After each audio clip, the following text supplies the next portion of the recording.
underway. David Gilreath from the 3. 25, 30, 35, explodes midfield. A chance to return the opening kickoff for 6. He'll take it to the house. 97 yards. David Gilreath, the senior from Minneapolis.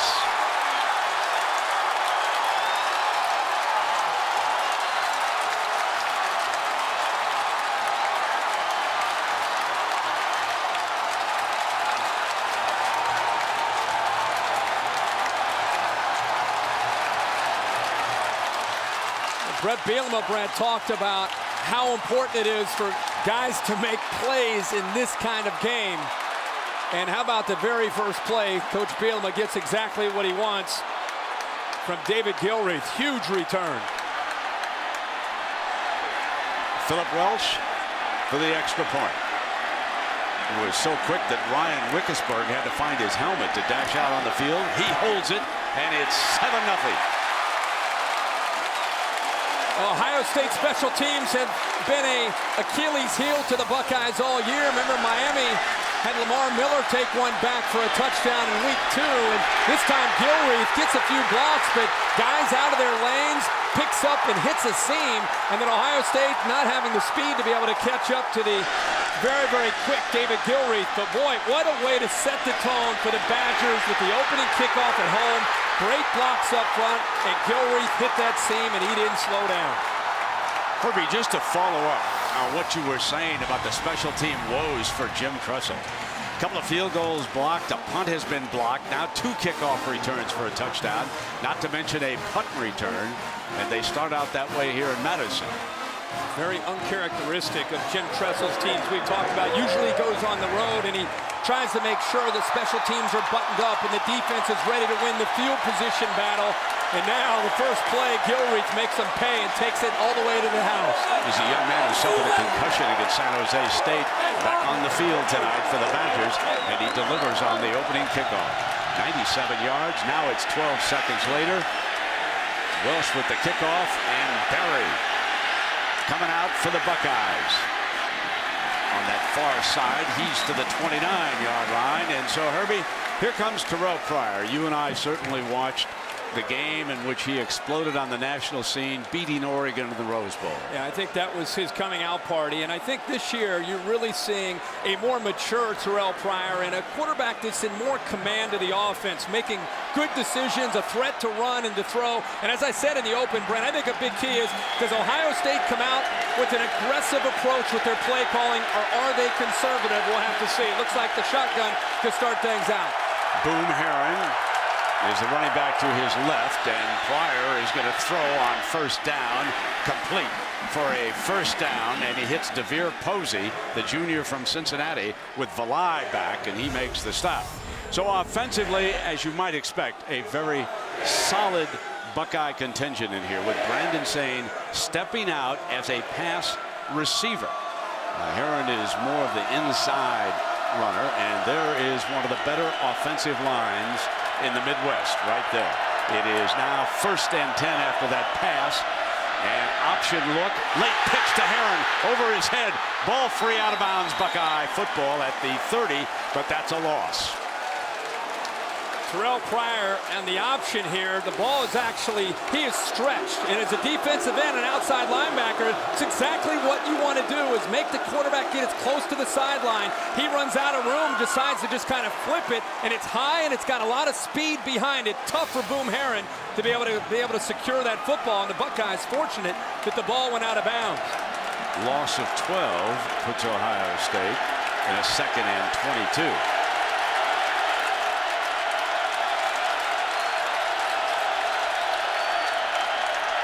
Play action. Pryor dumps in underneath to the fullback, and that's Zach Boren makes his first catch, and Blake Sorensen the stop for the Badgers. Defensively, Wisconsin will line up this way and keep an eye on number 99, J.J. Watt.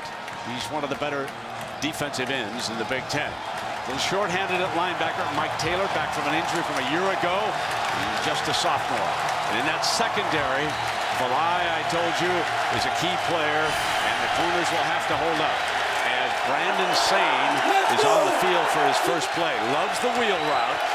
It's third down and a bunch. That is Sane, number 3. Looks it for him and then goes downfield. Goes up over the top. And was it intercepted? Incomplete, out of bounds.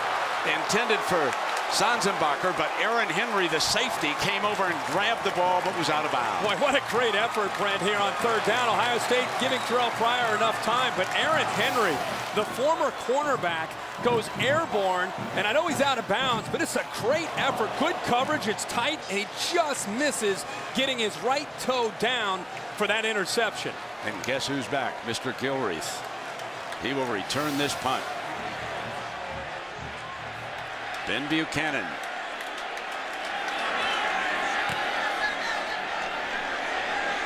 Gilreath's going to take a crack at it. Out to the 35, shakes a tackle. Hasn't gone down yet tonight, but he is pushed out of bounds at the 41. Brandon Sane downfield on the coverage.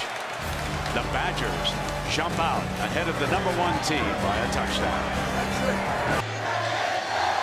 Well, the Badgers come in 5-1, and quarterback Scott Tolzien, only loss of the season up at East Lansing against Michigan State. Tolzien, I think his efficiency very important for the Badgers, and I think tonight a couple times they're going to have to be able to throw on the early downs to get back to setting up their famous running game. There's John Clay behind him, and Clay will come to the left. This was the play that the offensive coordinator told us he'd run because that's who we are. As we take a look at another outstanding offensive line. But of course, that's nothing new here in Madison. And you take a look at the young men who will operate behind it. Nick Toon with a turf toe, and he's a key wideout. Lance Kendricks is a wide receiver who is now a downfield threat as a tight end. And there is that front wall. And I mean, they are good. Second down and 6.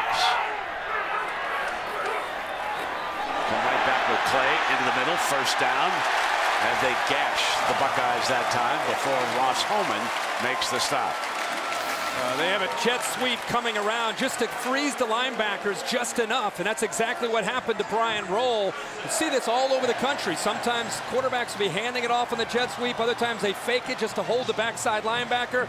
And John Clay, the coaches have been challenging him the last couple weeks. He's healthy now, and they want to see him start to run with some authority. So far, off to a good start in these first couple carries. And as you know, Paul Christian loves that jet sweep. That's a big part of the offense here.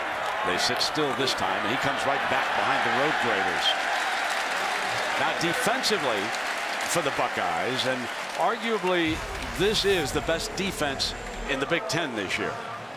Cameron Hayward, 97. You might want to keep an eye on him, folks. He'll move around that defensive front. Brian Roll and Ross Holman are both tackling machines. In the secondary, Chekwa, all Big Ten performer on the corner. Devon Torrance also enjoying a good year. Hayward is down on 2nd and 5. Quick screen. First down, and Nick Toon makes the first catch for him, and Jermail Hines with the tackle. Nice job by Tolzien, and this is what you need to do just to keep the safeties and the defensive backs, the corners, respecting that you have this in your repertoire. It's not just about the running game with Wisconsin. Tolzien completing about 70% of his passes coming in. You touched on Nick Toon. You add in Gilreath. Lance Kendricks might be the best pass-catching tight end, not only in the Big Ten, one of the tops in the country. So they've got enough weapons on the outside to make defenses like Ohio State have to respect that element. At the Buckeye 30-yard line.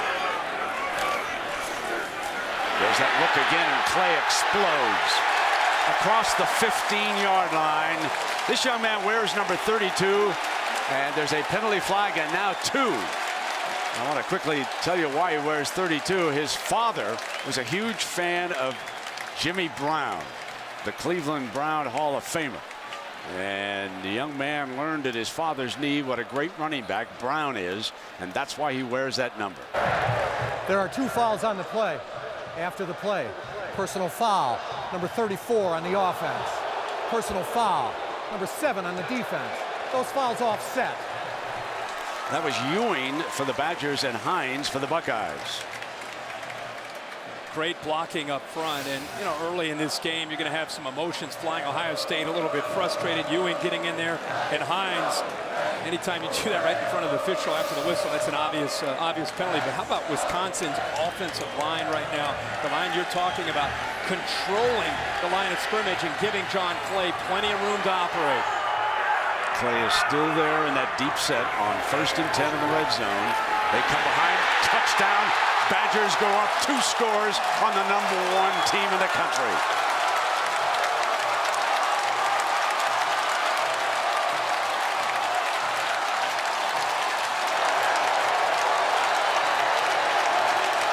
This offensive line continues to dominate, and he doesn't get touched. A couple Ohio State linebackers kind of whiffing, trying to get around the lineman. It's very tough as a linebacker. You start to try to get around a big offensive lineman, and they're just turning him away from the ball carrier, and it's very easy for John Clay, that time untouched all the way into the end zone. Welsh, the numbers of his offensive linemen. He had that done yesterday. Welsh with the kickoff.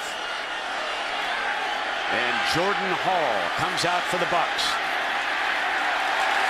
to the 25-yard line.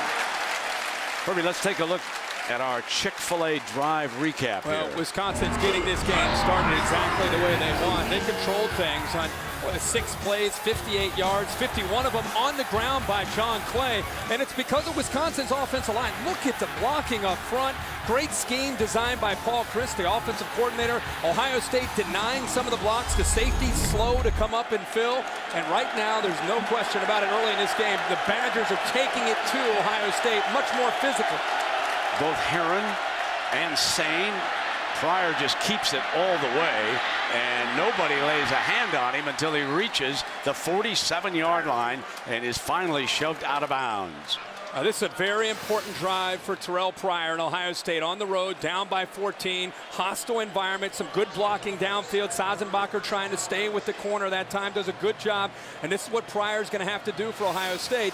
Now obviously down by 14, not just his ability to throw the ball, but when he can scramble and create with his feet.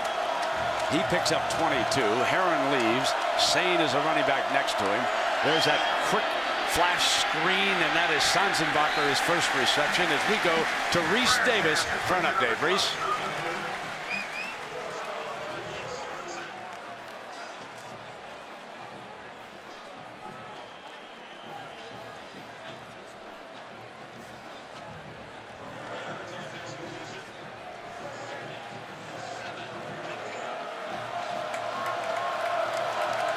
Did I hear you say 65 to 43? I might have to ask Reese what's happened to the defenses in the SEC. Oh my.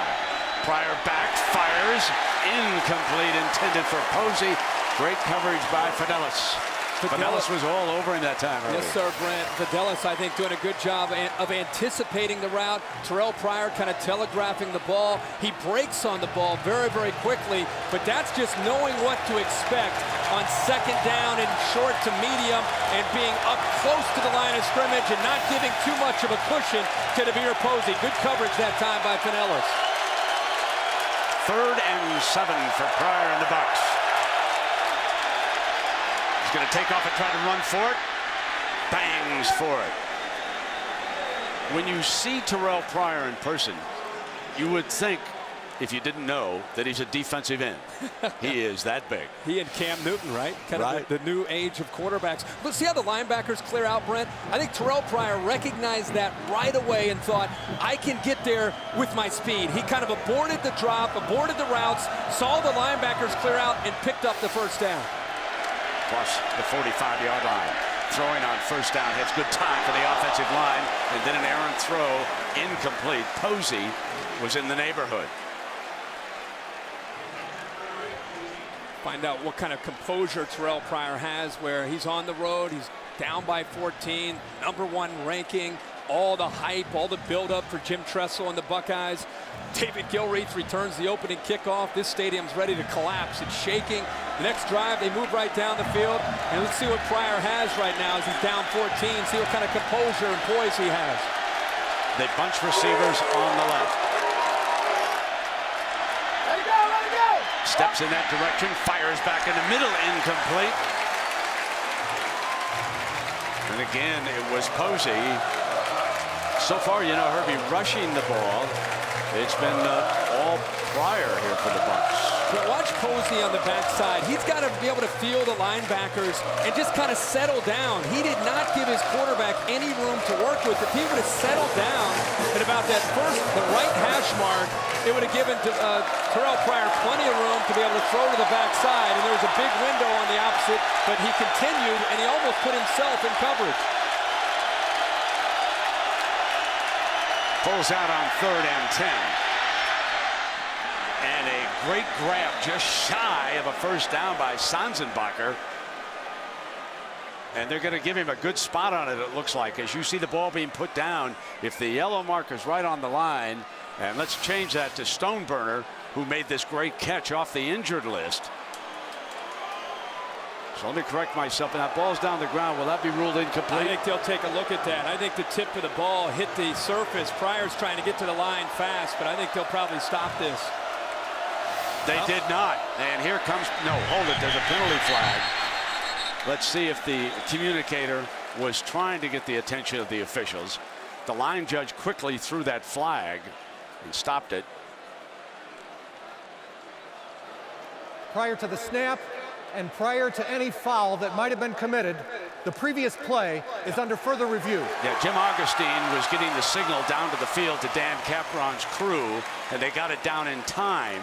And the Buckeyes, as Herbie told you, were quickly trying to get the next snap. There doesn't seem to be much question about this, as the ball right on the end of it comes up in his arms, and that will be ruled incomplete by Jim Augustine here upstairs, I believe. Yeah, you were right, Brent, about great effort by Stoneburner to be able to reach out and be able to hold on to the football. But when you get a view, you get a second look at this, you can clearly see that the nose of the football, as he extended himself, he's reaching out, trying to hold on to it. But when the nose touches the ground like that, that's going to be an incompletion and set up a 4th down.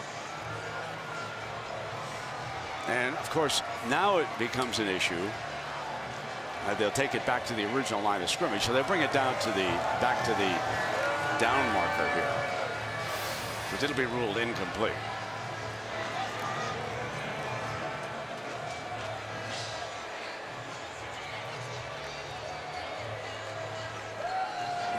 So just to refresh your memory, sometimes I even forget that it's not coach's challenge with instant replay, but every play is being reviewed in the college game, and there's a communicator who signals them down on the field, and then they continue to look at it upstairs here. They make the decision and they pass it on along to the crew down below. Stoneburner being back in the lineup, just to talk about him physically, he gives Ohio State a tight end who can actually get vertical. He's a wide receiver in high school, and you could see his hands there. You know, it's probably going to come back. You can see he's pretty athletic, pretty nimble. He's out with an ankle, so him getting back in the lineup, a big weapon for Terrell Pryor to try to use. You know how well the Badgers have used tight ends through the years and have another great one? Well, guess who's here tonight being recruited by Wisconsin? One Nick O'Leary. Now, there are fans in Columbus who know immediately who I'm talking about. It's Jack Nicklaus's grandson, who plays for Dwyer High School down in South Florida, down in West Palm Beach. He and a couple of his teammates, including the quarterback who you saw in the Herb Street game in Cincinnati in that controversial game, another good player, being recruited by the Badgers. You know, Brett Bielema does such a good job of recruiting in Florida as an assistant coach and a coordinator when he was at Kansas State and Iowa and even Wisconsin. He did a good job. After further review, the receiver did not have firm control of the ball going to the ground. Therefore, by rule, the pass is incomplete. It will be 4th down and 10 at the 48-yard line. Please reset the game clock to 8:25. That's the right call. And that is the beauty of instant replay. Yes, it is. I know that sometimes the delays seem a little painful, and sometimes, to be perfectly honest, they do take too long to make the decision. But the key thing that you want, get it right. The chains had already moved, and they had already signaled it for a 1st down. So now they're trying to figure out where the ball should be and making sure they get everything lined up properly. I think they're going to bring back another 5 yards. Didn't the referee say yes? They're going to bring it back another 5 yards. He said the 48-yard line, which is what Jimmy Augustine told them upstairs. And so it'll be Buchanan punting and David Gilreath returning. And in case you were watching another game or just joining us now for a short time, Gilreath returned the opening kickoff 97 yards for a touchdown. He's going to make a fair catch on this punt at the 11-yard line. We'll take a break. 10 o'clock. First down and 10 now for the Badgers. There is Big Clay. John Clay, 255-pound junior from Racine, slipping and sliding on that carry. Now, this is a note here, Herbie. As far as the Buckeyes are concerned, the last time they have given up 14 points in the first quarter, they lost that game. And you know what else is interesting? They were ranked #1 in the country in that game when they lost to Illinois. So it's an interesting parallel. We'll keep an eye on things as it goes on, but still a long way to go in this football game, and Pryor has a chance to, I'm sure, get Ohio State back in it. And they switched running backs, and James White, the freshman from St. Thomas Aquinas in Fort Lauderdale. Your first look at him here tonight for 8 yards. Chekwa makes the stop. There's a young man who's been a difference maker for the Badgers. Great quickness, Brent, and the vision for a young back. See how the flow? The offensive line's getting a good push. This offense is designed more often really for James White on the cutback. Design cutback, the backside blocks do a good job of just trying to get Ohio State's defensive linemen on skates, pushing them from right to left. And White recognizes that. Little jump cut back to the right and picks up big yards. Scott Tolzien with a 3rd and 2 for the offense. White stays on the field. He'll try to get the first down, and he does with a second effort. First down and 10. Up by 14. You can't be surprised at what Wisconsin is doing right now. Keep moving the chains and move the clock and keep pounding. Amen.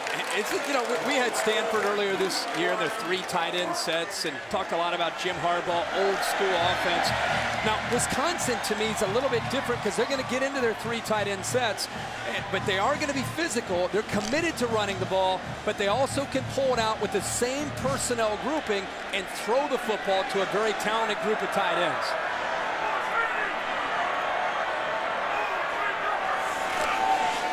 They flash it to the outside to Nick Toon, his second reception, and he picks up 9 as we go to Reese Davis. Reese.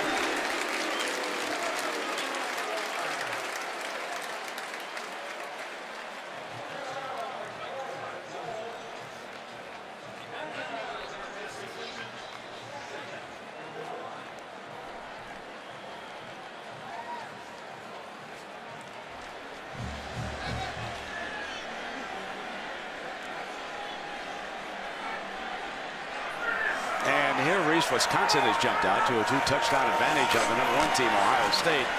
White trying to work his way toward that first down marker. Nathan Williams, the junior, makes the stop for Jim Tressel's Buckeyes.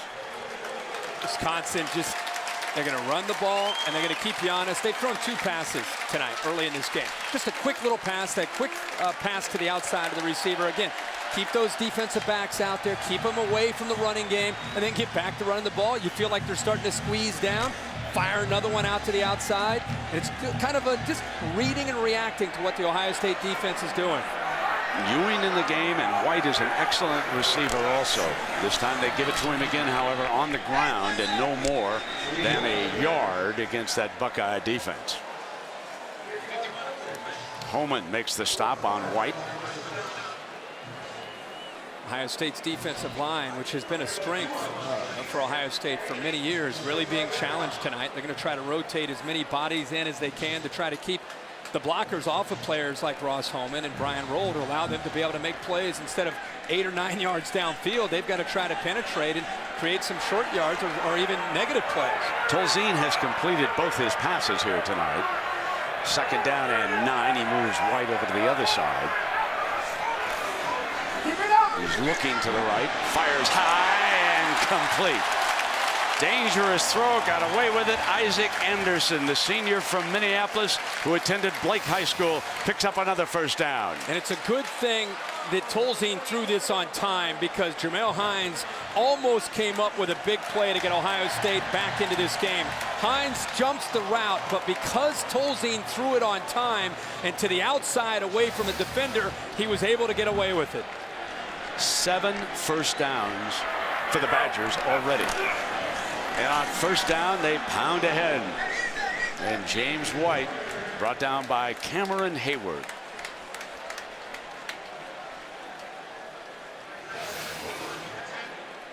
Pretty physical in the trenches. Hayward's in there battling, trying to make a play. That time, boy, he lowered the boom on the true freshman. Him and Hayward at about 290 pounds, the leader up front for the Buckeyes. That time fighting off of a double team and knocking James White down. You can see the size, and Clay checks back in. The 255-pounder replaces. He gets the first call, middle, got another first down. So the little breather on the sideline, he comes back refreshed, and he bounces to the 40. Keep an eye on 70, Kevin Zeitler, the guard. The right guard gets up to Ross Holman. He's been doing that the entire game. He's trying to hold on to his double team and respect that. And then once he feels that his partner is able to secure that first block, he's able to get up to the second level and lock into Ross Holman. And there's nobody left there to take on John Clay. Clay with 65 yards, 80 total rushing already here for the Badgers. Coming back with number 32, and it is Clay to the 35, and Hines forced to come up and make that tackle. And Herbie, they are working their way with this offensive line through those defensive tackles. They're opening some big holes up. 16 plays, 13 runs, and controlling the line of scrimmage. And Ohio State on almost every snap has sometimes 8, sometimes 9 guys up close by the line of scrimmage in the box trying to stop this running game, and they still can't. 2nd and 5. Here comes Clay again, and that time Hines was coming from the backfield, and he was able to jam it up back there. So Jimmy Haycock brought a little outside pressure that time, and they were able to sort of jam up the point of attack for Clay, and he will take himself over to the sideline. The answer to that, not necessarily here on 3rd down, Brent, but the answer if Ohio State starts to blitz the safeties to help out and run support is a little bit of play action. You fake the success of the running game and then hit Lance Kendricks behind those linebackers and behind the safeties for a big pass play. Now White, good receiver we have pointed out, checks in on this 3rd down play. Tolzien looks the other way, and it'll depend on the spot. Checklaw does a fine job on Anderson that time.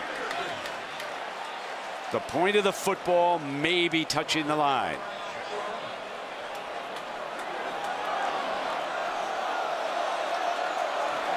Looks like they're not even going to bring out a measurement here, but Checklaw that time, great reaction to come up, because it looked like Isaac Anderson, Brent, really had enough room to be able to make the catch and then get upfield for their first down. Timeout has been called.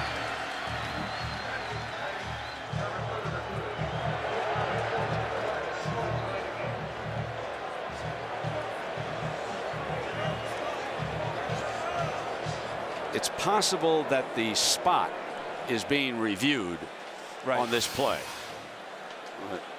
Let's take a look at this with the line in it. Remember, that line is not official now.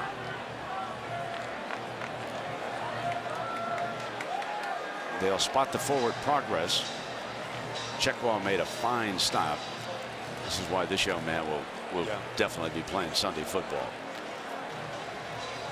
Remember last year's game where Wisconsin controlled the football game for the most part, ended up having the 2 interceptions returned for touchdowns and a kickoff return for a touchdown, but they had the ball for 42 minutes. Now think about this. Now here we are in 2010. They're returning opening kickoff for a touchdown, and yet they still have, they've had the ball for almost 10 minutes after further here in review, the first quarter. The ruling on the field stands as called.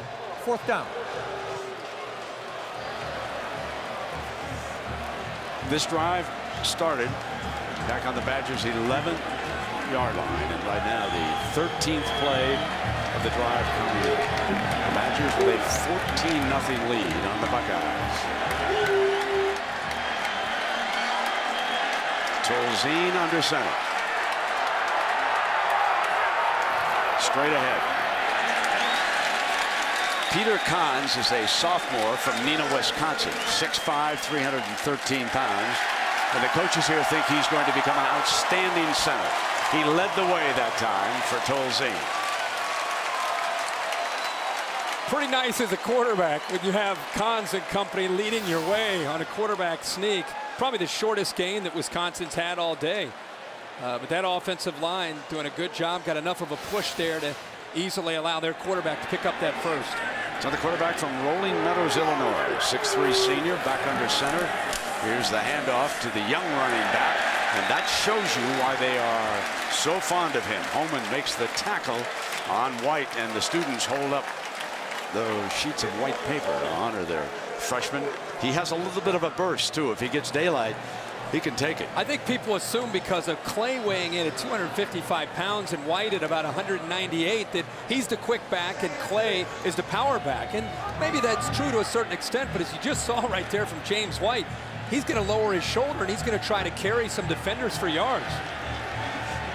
Kendricks is the tight end on the right side of the formation. Now he flexes off. They come back with White, and not this time, as the Buckeyes were ready. Johnson, Orion Johnson, the sophomore from St. Petersburg, Florida, comes up to make the stop. The fans here appreciate the effort by the Badgers in the first quarter. They trail the Badgers 14-0. We get started here with the second quarter, and White, the freshman running back, flares out. Tolzien on the move, and wide open. And that's the young man in return to kickoff. David Gilreath scored the game's first touchdown, but hang on, penalty flag coming back. Brett, I think there's a late hit here on the quarterback by the defensive Personal end. foul. Roughing the passer. Defense, number 43. The penalty will be assessed half the distance to the goal. First down. Two things. Nathan Williams comes in late and hits Tolzien, but the other thing is Devon Torrance on third down giving such a soft cushion to the receiver, Gilreath. Third down, you've got to tighten things up on the outside. Once he made the catch, very, very easy for him. Look at the room that he has to work there to make Torrance miss him and then get upfield. I know some of you disagree with that call, but remember, they are really protecting these young men more than ever this year in college and in the National Football League. John Clay in as the running back behind a fullback. First down and goal. Here comes Clay. Struggling to get back to the original line of scrimmage as we take a look back at how Specific is doing in the red zone. And it's brought to you by Verizon. And the Badgers have been very effective. They sure have. And, you know, last week, I know it's Minnesota, but it is a rivalry game. 6 times in the red zone, 6 touchdowns. So they come into this game with a lot of confidence and a lot of momentum off of last week's game. And the way John Clay is running, wouldn't be surprised to see maybe a little bootleg or play action pass. And here's Clay. Stopped just short of the end zone. It'll be third down and goal inside the 1-yard line. Probably you'd be tempted to come right back with the same play. It's working. And I thought maybe Paul Chris might try to catch. Look at Ohio State, 11 guys in tight. Where you fake that and you maybe try to slide a tight end behind that. It's probably an easy touchdown. But John Clay is so successful. This offensive line still getting such a big push. And that time, Hines showing his toughness at 215 pounds, meeting the big tailback there and holding him out of the end zone. Big third down.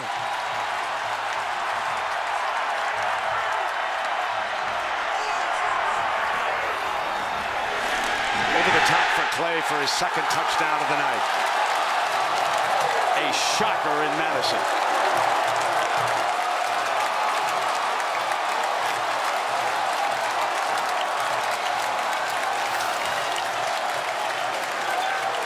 Good job here, third down. Ohio State gets a little bit of a push, but a good decision, I think, there by John Clay to get airborne at 255 pounds. He gets up just enough, and nobody wants to meet him. That was very, very close there. Looks like his extension right there gets him into the end zone, but he landed very close to the goal line. Welsh adds another extra point. They go 89 yards in 19 plays, and it's 21-0 Wisconsin. Wisconsin obviously took the ball to start the game, and they had a big kickoff return, I think, for Ohio State on the road. Jim Tressel's probably just thinking, stop the bleeding, try to come up with anything, and remembering they get the ball to start the second half, but they've got to get something going. Welsh kicks it off, and it'll be fielded at the 7. Here's Berry. And Berry is out to the 32-yard line. As we take a look at this week's BCS standings along with the AP and the coaches poll, you can see that the humans have the Buckeyes first, but you can see the projected BCS has Boise State #1 and the Buckeyes #5 based on strength of schedule. Now tomorrow we will get the first official standings, and there's a good chance that it'll still be Boise State and Oregon 1-2. Oregon idle this week, and Boise State playing San Jose State out west a little bit later tonight. So that's your all-state standings here with Dan Herron to the left of Terrell Pryor. He gets his first carry from scrimmage and no more than a yard. That's only the 12th offensive play. John Clay watching for the Badger bench. Buttram makes the stop for the Badgers. You know, you and I did a game last week down in Miami, and we watched a game that we thought would be inspiring, and Florida State and Miami, and one team showed up and played inspired. One team was physical, and that was Florida State.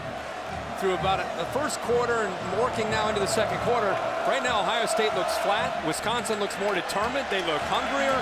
Both sides of the ball, they're winning the battle up front in the trenches. You wonder how things can begin to turn for Ohio State the way things look right now. Pryor is looking to turn things. Going deep down that far sideline, got a man covered, and there was contact over there on the play. No flag. Corey Brown, the freshman from Pennsylvania, covered by Niles Brinkley, and I mean, Brinkley was on him like a glove. He was, and Brown has great speed for a true freshman. He can get behind coverage in a hurry, but that is great coverage. Brinkley doing a good job. Finds the football. That's very key for a defensive back. Locates the football, and the receiver's eyes, Brown, signifying that he's looking for the ball. His hands go up. Brinkley finds it and makes the turn. That'll save you an interference call. Absolutely. When you're looking at the ball. Absolutely. That official sees that you're playing the football and not the man. You have a right to the ball. Absolutely. It looks like we've got a stoppage here, a timeout. On this third down play. Ohio State. Ohio State and Trussell wanted to talk about it. They'll bring the offense over to Jim.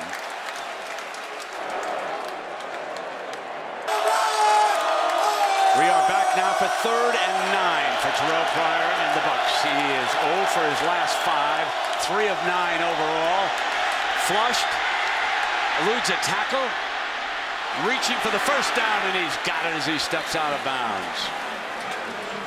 3 receivers off to his left to the field. He has DeVere Posey off to the right, and I looked at that formation and I thought either DeVere Posey to the right is going to have to make a play, or Terrell Pryor's going to have to scramble. And this gives you an idea what he can do in the open field.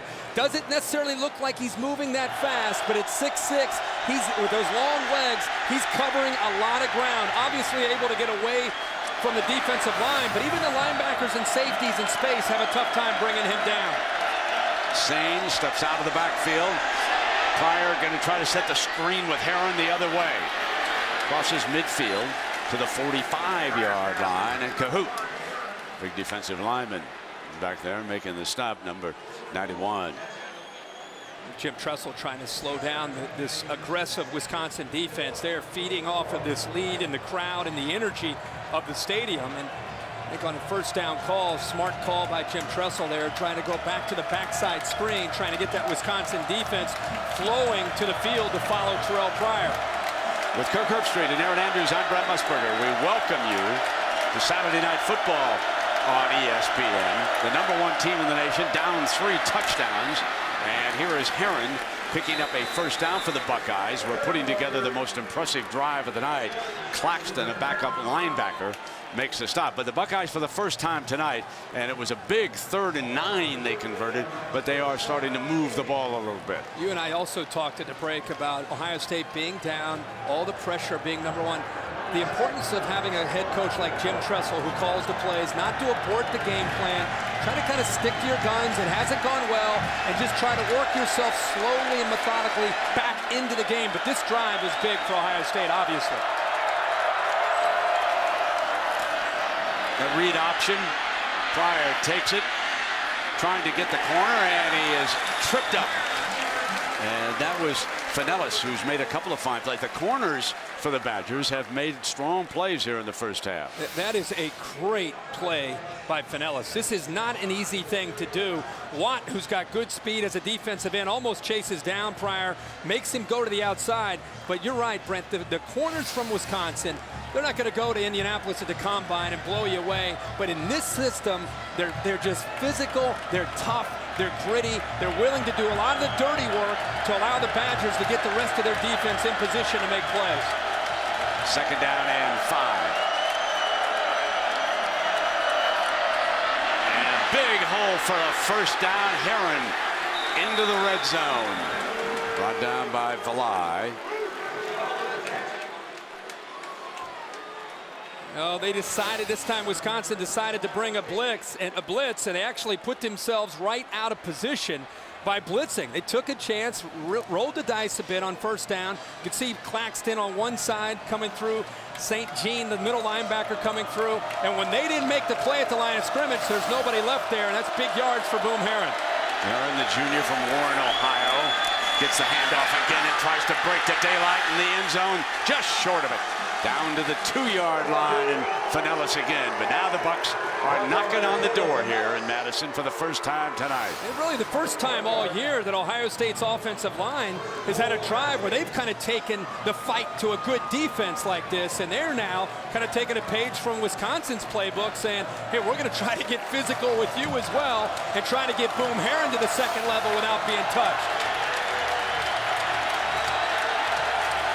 Here's Pryor running all the way, cut back and stop. St. Jean, the linebacker, up for the stop.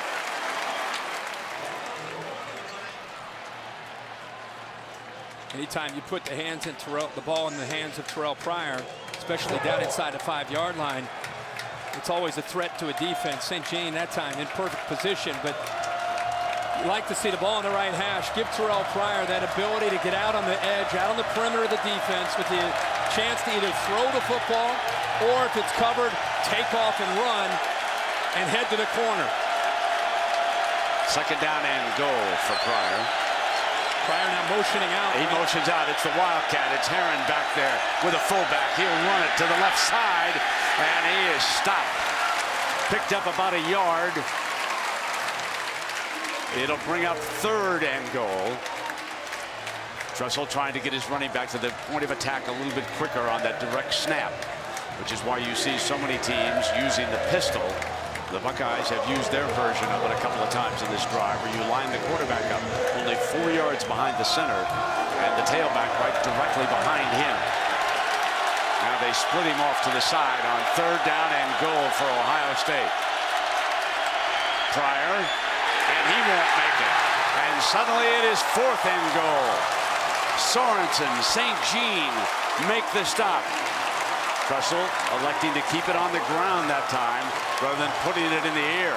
You know, as a quarterback, when you run the option, when you take the football, you have to have a mindset that you're going to keep the football and you're going to take it to the end zone until they take you away. Now, granted, there's 2 defenders there, but you'd have to have an aggressive mindset and attack the defense, force them to take you away, and then try to pitch it out to your tailback. He was very tentative there on 3rd down.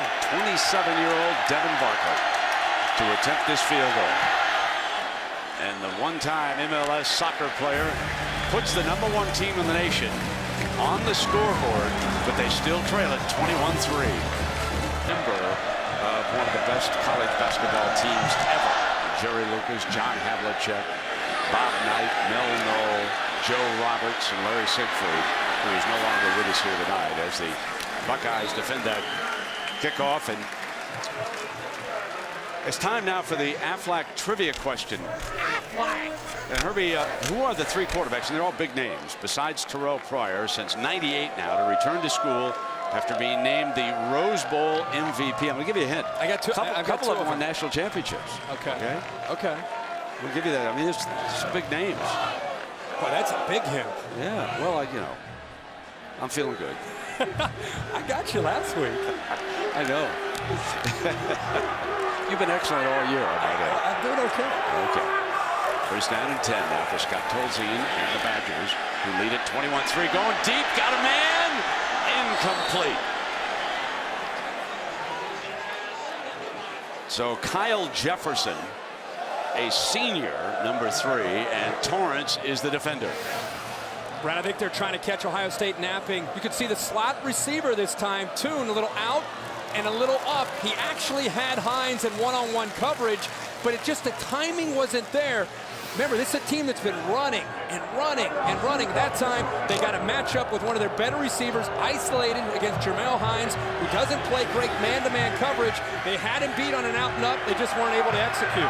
That's Tolzien's first incompletion. And they come battering back with big John Clay from Racine, Wisconsin. And he picks up the first down. With Ron Dane here tonight, he reminds you a little bit of Ron, the way he's been running.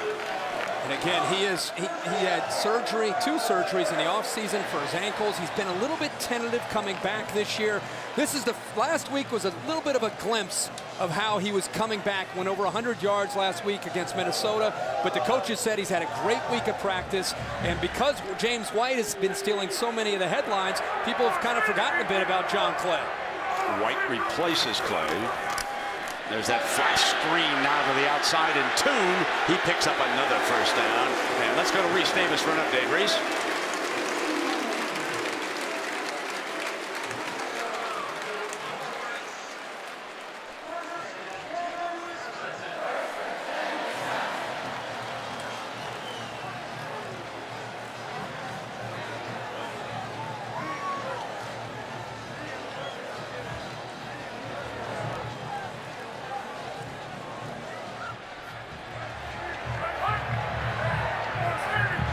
If that holds up, Herbie, did you tell me that would be 3 straight losses for the Gators? Yeah, it's not good.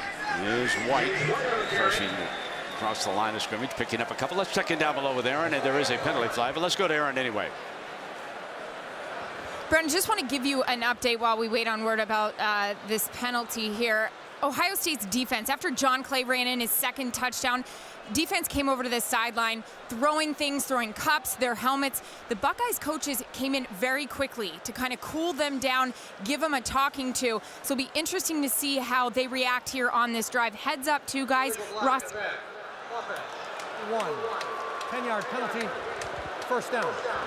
One more thing, Brent. Ross Homan, linebacker for Ohio State. He actually had his shoe off with an ankle injury, so we've got to keep an eye on him tonight. Wow. Yeah, he's a very good linebacker. They can ill afford to lose him in a fist fight like this, which is what they're going to have the rest of the way with Wisconsin's offensive line and those running backs. And John Newsome now comes in, and they'll move Andrew Sweat over to that linebacker position that Ross Holman was playing. But interesting report from Aaron. This defense for Ohio State has 7 senior starters. It's a veteran group. Now, this is uncharted waters to be on the road down like this, but they've been around and played a lot of football. So it is 1st and 20 for Tolzien, and the penalty, after the penalty, I should say, on Toon. Tolzien straight back, takes off. Not going to hurt you, but he wasn't going to gamble on an interception at this point of the game. Williams brings him down. You could see how he was securing the ball. First time that Ohio State's been able to get pressure on Tolzien, and he actually, instead of just firing it out quickly, he actually gets back into the pocket. And I think it really started with Cameron Hayward just pushing John Moffitt back into the pocket, and it forced Tolzien to bail and get out of there, and then eventually Nathan Williams brought him down. Inside of 5 minutes, first half. Badgers lead the Buckeyes 21-3. They return the opening kickoff for a touchdown. Tolzien, the senior now, with a quick changeup at the line on 2nd and 15. Keep it up! Has plenty of time and throws an interception picked up by Sweat. And he has given the Buckeyes a chance at the 40-yard line. I think a late flag came in there as well, Brent. Wonder if it's a late hit over there.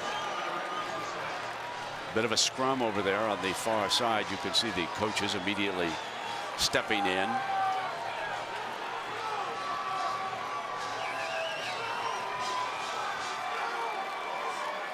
Aaron just talked about Ross Holman being out of the game, and Sweat has moved positions. John Newsome is in there, and Sweat moving to a new position, steps up and makes a huge play for Ohio Personal State. foul, late hit. Wisconsin, number 84, 15-yard penalty, first down Ohio State. That's their tight end, Kendricks, guilty of this. Sweat is off to the left, just barely. You could barely see him.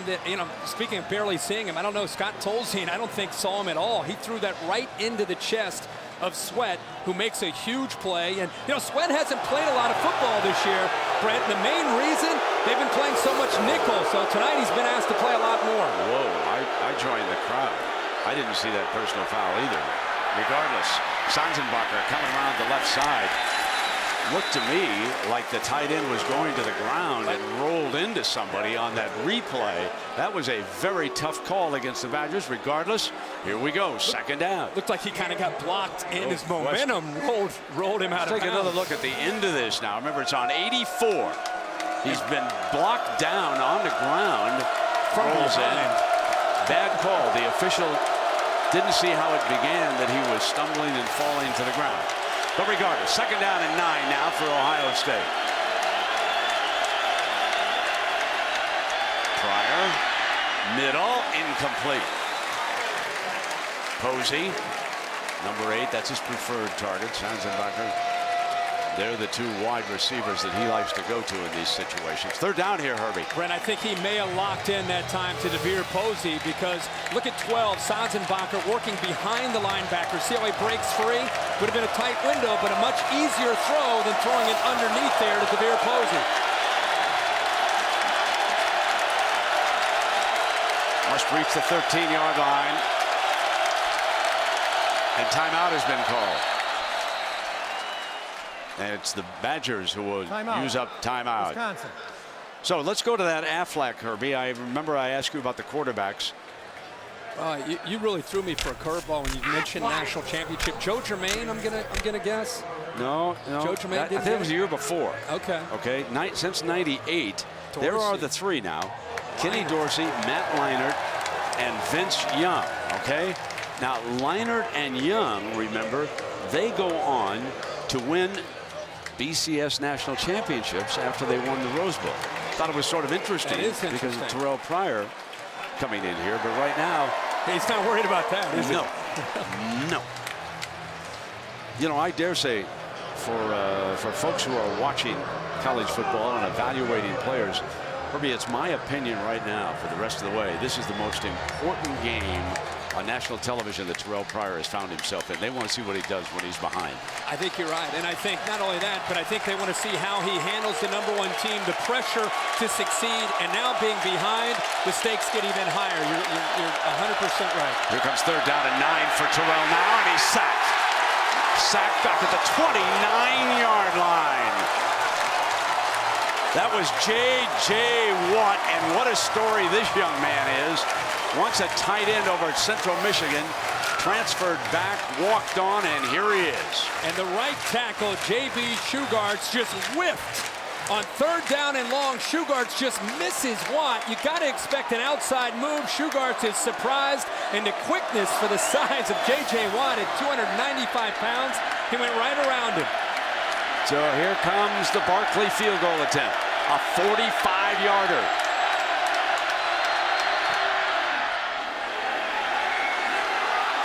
No good.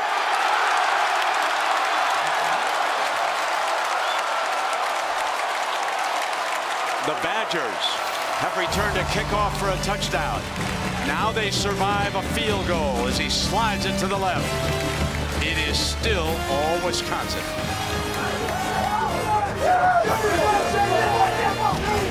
Let me follow up on J.J. Watt's amazing journey. Gave up that scholarship at Central Michigan, had to pay his own way, and his parents ponied up $20,000, delivered pizza, and finally earned a scholarship. He wants to play someday in the National Football League and buy his parents a home. He's just one of the finest young men that you will ever want to meet in college football. You pull so hard for the J.J. Watts of the world, and now White, the running back, pounds straight ahead.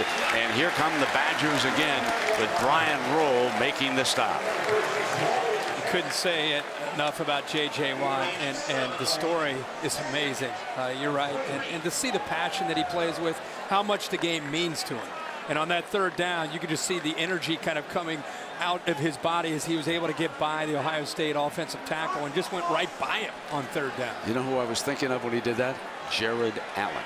Yeah, good call. Same passion. 2nd down and 3.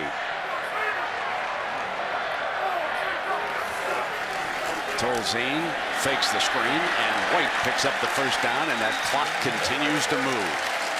That missed field goal was so big for Wisconsin, and it hurt Ohio State so much. They got the big interception. Remember the late hit that was a little controversial, gave them 15 more yards. Good field position, kind of what Jim Tressel wanted to see, maybe to get it at 21-10. With the ball to start the second half, Wisconsin forces the field goal. They miss it. Now the Badgers are back out here on the field, still trying to look for points, and at the very least, work this clock down.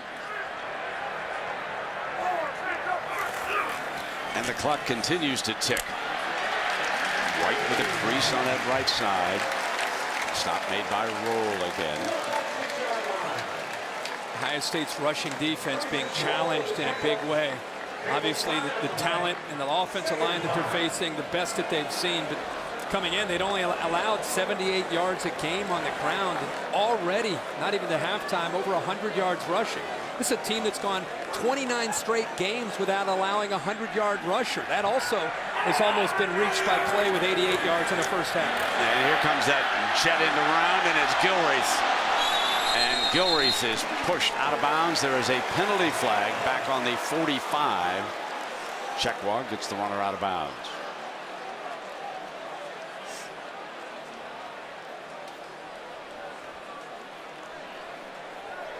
Holding. Offense, number 84. 10-yard penalty, 2nd down. That's Kendricks. He locked into John Newsom, who has stepped in for Ross Holman. 84, who's become really a physical blocker. That time he just got locked up with Newsom. But Lance Kendricks, a wide receiver who moved to tight end, is kind of their H-back here. He's had a couple penalties not go his way here, but he is a fine-looking tight end. And with a line of tight ends that they've had here. Owen Daniels in the NFL, Garrett Graham last year, Travis Beckham. I mean, if you play tight end at Wisconsin, chances are you're going to the NFL.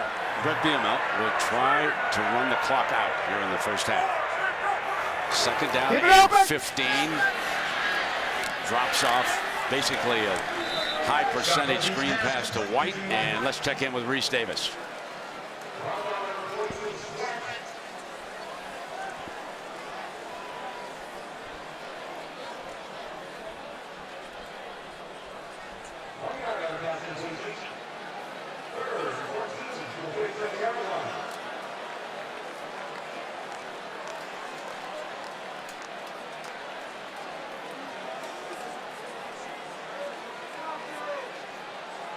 All right, Reese, and here surprisingly Tressel too going to let the clock run down. Did not use up a timeout as White is wrestled to the ground with 22 seconds. The Buckeyes still had 2 left. So obviously Tressel and the Buckeyes want to regroup just as well. Yeah, I think it looks like maybe they're trying to stop it here, but I was surprised there. There were, I don't know, 45 to 50 seconds, 2 timeouts left, 3rd and 15. Wisconsin's just trying to work the clock down. Use your 2 timeouts on 3rd and 4th down, and who knows, maybe give Terrell Pryor a chance to move the ball down the field and get in field goal range. Well, we want to remind everybody about Monday night. Now you'll get to see Chris Johnson.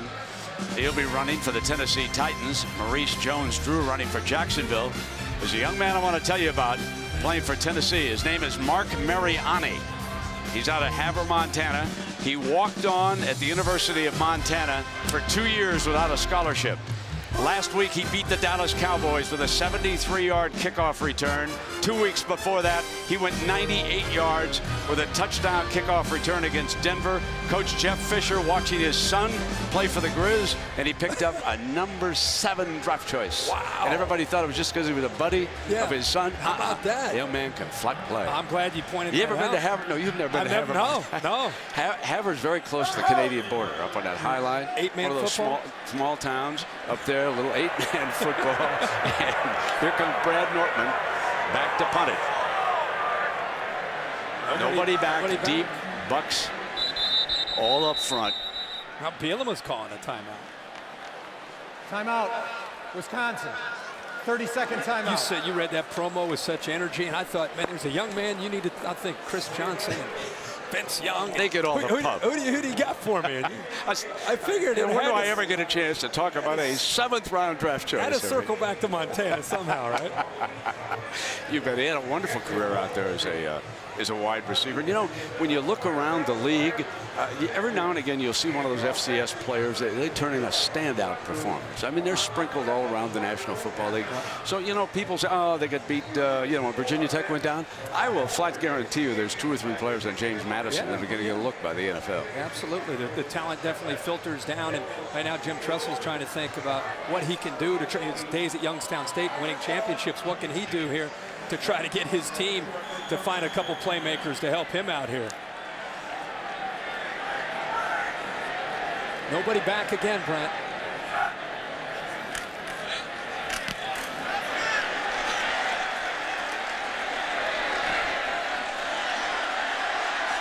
Into the end zone with 6 seconds. Well, if this holds up, Oregon is idle. If it holds up, will it be the Buckeyes and Boise? I mean, I should say Oregon and Boise State 1 and 2. Look at TCU. They won their game. It was BYU. Interesting thing. Interesting. Oregon plays UCLA on Thursday night. Can Boise State, because of Nebraska losing, Oklahoma is up big right now. You don't know if they can close the gap, but could Boise State kind of break the ceiling and get up into the top 2 of the AP to Harrison and coach's poll? That's what's interesting. If Ohio State loses. That's exactly right. We still got a half of football to go. Come on back. See if Jim Tressel can bring the Buckeyes back. John Clay with a huge first half, 88 yards and 2 touchdowns. Let's check in with Aaron Andrews. Coach, you told me before the game we have to avoid distractions. What will your message be here at halftime to settle them down? Well, we get to start the half with the ball. Obviously, we didn't start the game well, letting a kickoff go out in someone's home. But our guys will keep fighting. You know, obviously, they've run the ball well. We've got to find an answer to that. But, you know, there's 30 minutes. We have a chance. What is your #1 adjustment in slowing down John Clay? Well, you know, I'm sure we've got to tackle better and all the basic things. I don't think it's anything outlandish. We got to execute. We talked before. Execution's the key. Thanks for your time. Brent. Thanks, Aaron. Second half, and Herbie, this might be the most important drive of the year as far as the Buckeyes and Terrell Pryor. Yeah, it definitely is the most important drive of the year for Ohio State and their offense and their hopes of trying to get back into this game. But if you look at it as an individual, there's never been more on a drive in Terrell Pryor's career than right here.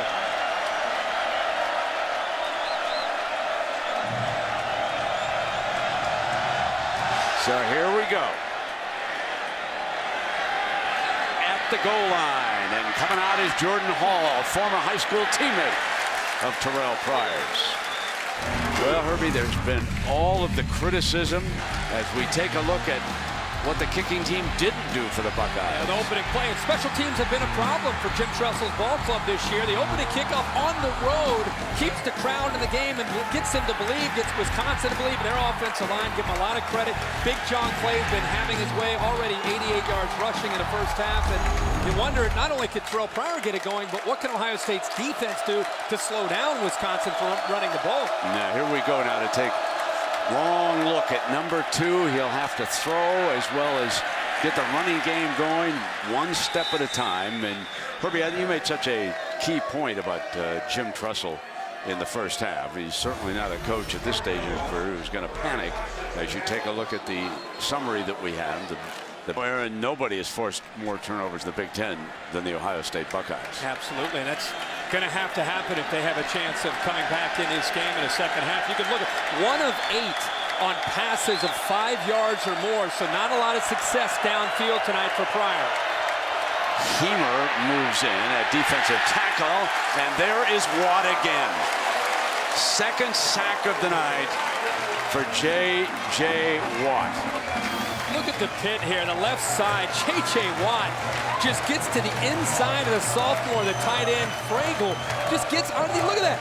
That's a man against boys. against the tight end. Just pushes him to the side and attacks down. Terrell Pryor never had a chance. Herbie, Coach Trussell telling us that he has the strongest hands he's seen on tape of a defensive lineman, and now he's seeing it in person as Brandon Sane comes in.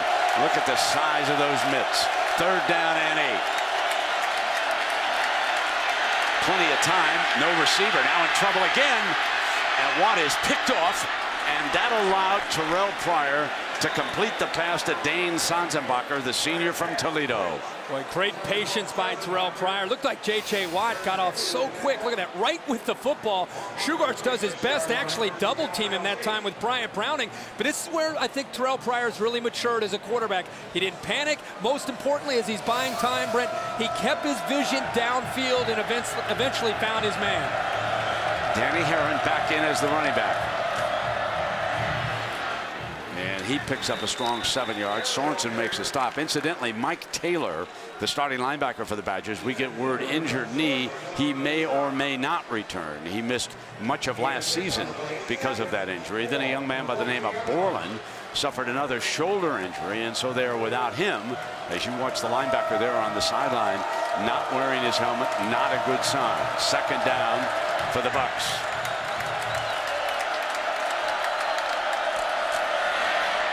First down on the Herron run.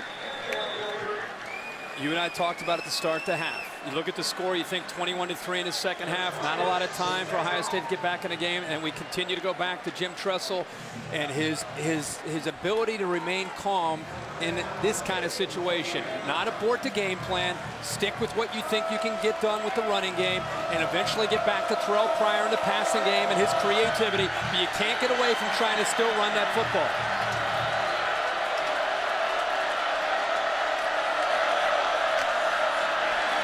Slipping is Herron, and he could not get away from Sorensen. Great play by number 9.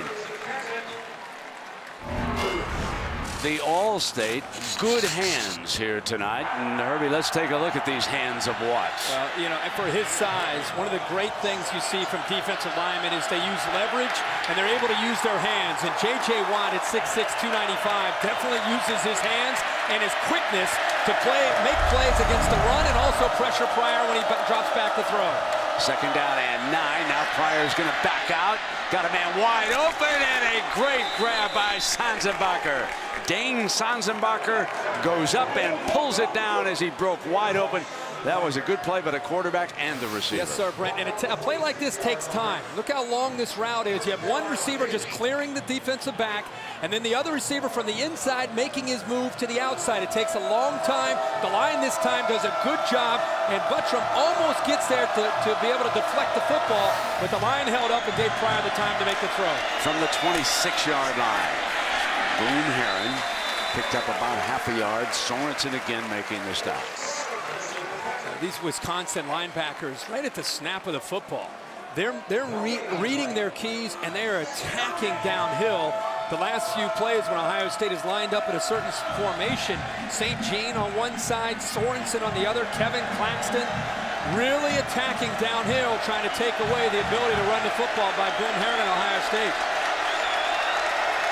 Sane checks in. Terrell will follow him, and Sane makes a good seal block, and it's a first down for the Buckeyes. So how about number 3?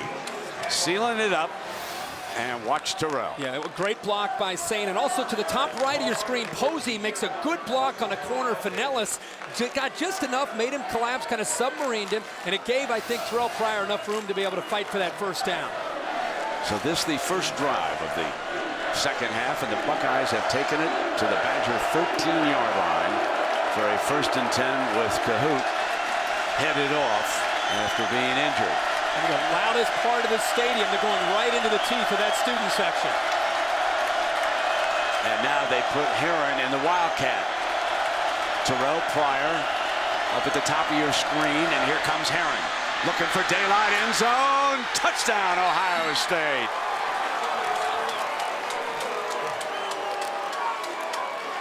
Second time tonight that Jim Trussell has called that play in the red zone. How about how physical Boom Herron is here? This is a defensive tackle that gets inside and gets penetration. That was 87 Hemer, and Boom Herron, undersized at about 5'10", 200 pounds, just gave him a stiff arm and then continued. Once he got away from Hemer, good job of blocking on the left side and got him into the end zone. Devin Barkley.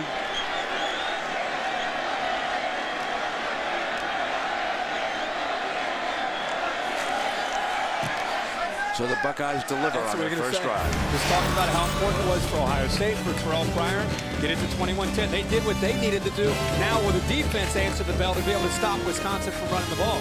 Game on. Basil with the ball on the tee. On the bounce, here comes Gilreath.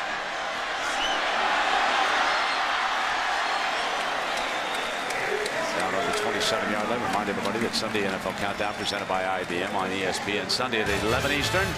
Chris Berman will have updates from stadiums around the league. One of the stories that they'll cover, the Patriots.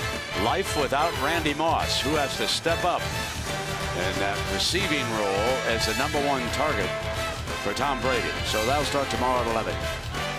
Kind of has the feel, Brent, of Alabama, Arkansas from a few weeks ago, and Alabama, South Carolina last week were #1s on the road and in trouble. Does Wisconsin kind of start to work the clock and get conservative, or they keep attacking Ohio State? Well, here comes Clay.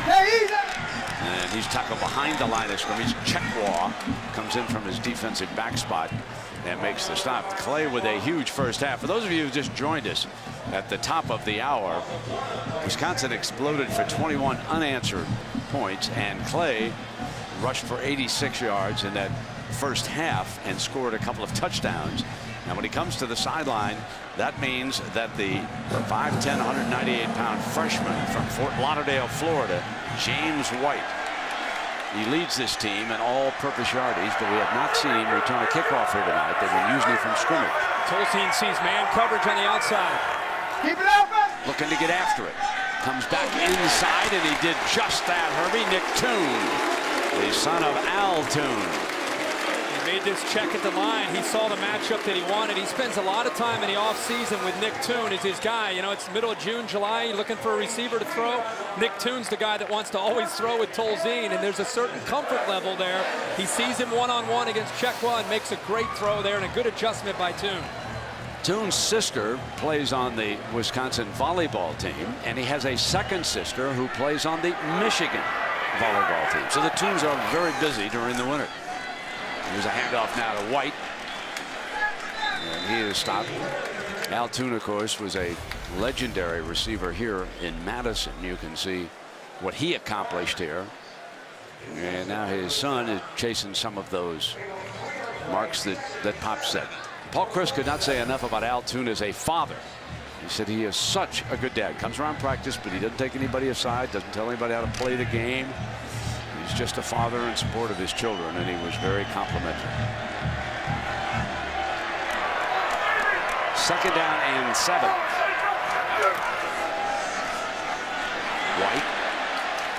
And now this will make 3rd and short as we check in with Reese Davis. Reese.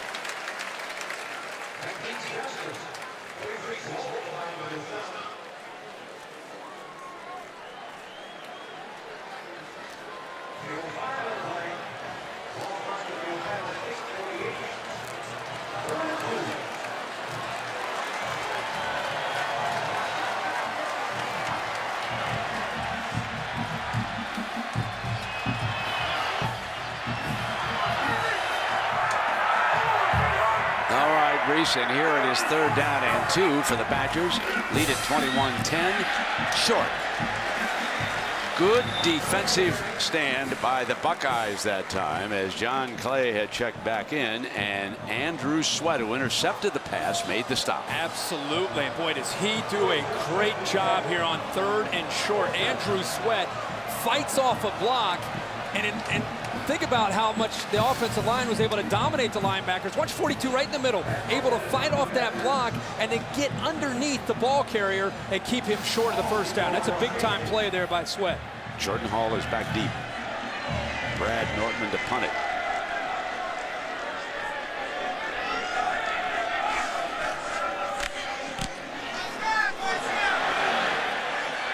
Jordan waving everybody away from it. And it will be down at the 6-yard line. Helmet to the ground and delivered the message. Let's saddle up and go again. And here comes Terrell himself. Picking up 8 yards on that carry. Jay Valai makes the stop. For the last time Ohio State had the ball, just the way Jim Tressel drew it up, I'm sure at halftime, Brent and I talking about how important it was to be able to get points down 21-3, and they did just that, going right down the field. Pryor making some plays with his arm, with his feet there, and then boom, Herron right here, boom, a big stiff arm, and then takes it into the house for a touchdown. Defense holds up, makes some plays, and the Buckeyes offense back out of the field. You bet. 2nd down and 2, and here is Herron being wrestled, but not before he picks up the 1st down. St. Jean trying to stop him and couldn't. It's one of those games where it seems like every series we're talking about, this series is big and this series is big. And I think when you're number 1 and you're on the road and you get down by 21, it almost kind of gets into that mode where every series becomes imperative for both Wisconsin. This is a big stop for Wisconsin on this drive, and also for Ohio State. You imagine if they're able to cut this to 21-17, what that would do to Wisconsin after having such a big lead.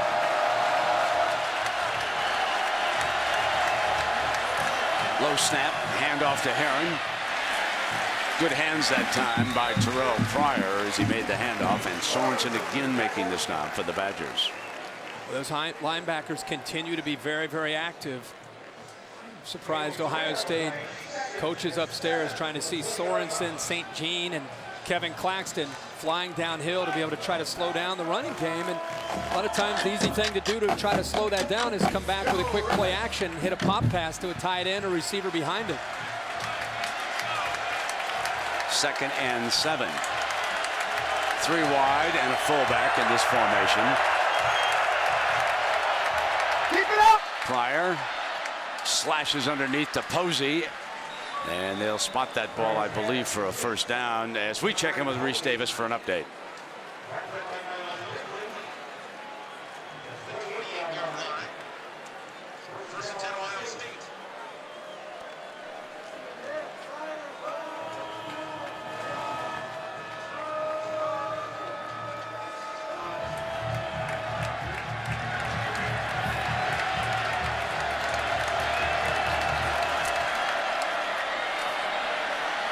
Amazing, and there is a penalty flag. The umpire calling holding, I believe, as Boom Herron is battling through.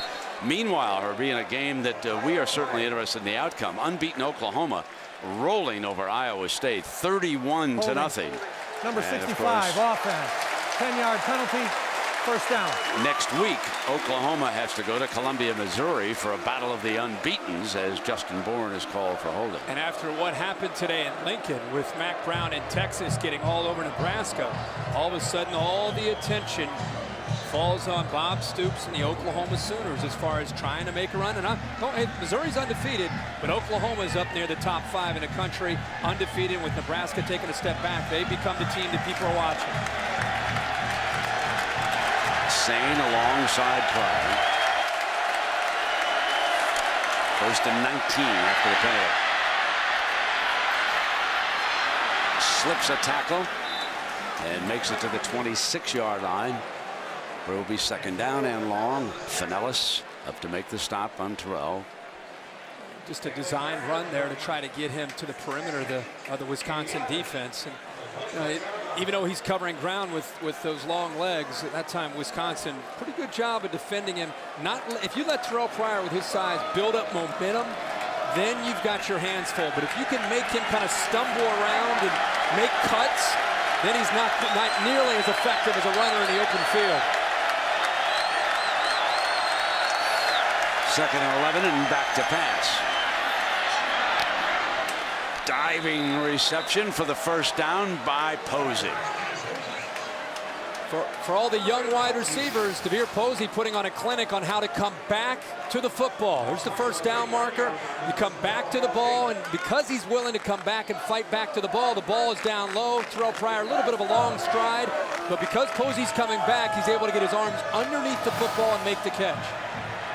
Both Herron and Sane on for this play. Going to keep it in the air. Pryor runs to Sanzenbacher, working that far sideline again, and Finellis. And in these two drives, what stands out are the passes that Terrell Pryor is starting to throw. He really looks like he's in command right now, making some great throws. I think Brandon Sane moving out to receiver, a little bit confused there with his route, but it did not affect Terrell Pryor and Dane Sanzenbacher.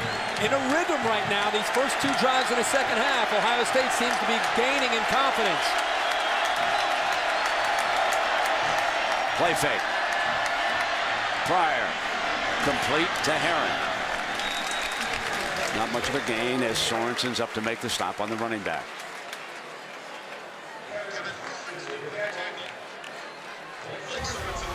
So as we take a look at what Terrell Pryor has done first half, second half, you can see how he has picked it up here. Perfect so far in the second half. And what I think is interesting is down 21-3, Jim Tressel's selection of the play call. Not getting away from that running game, doing just enough of mixing in the run with the pass and giving Pryor a chance to be that much more effective throwing the ball. Minute and a half in the third, and there is that run play, Herbie. Just as you said, he's not giving up on the run. Stopped by Armstrong, Ethan Armstrong, backup linebacker, now on the field for the Badgers. Boy, big third down coming up here for both teams. You wonder if Ohio State, wonder if Jim Tressel would look at that as 4 down territory, or would he look at it and think, you know what, even if we come up short here, either a long field goal or possibly a punt, but it's a big third down.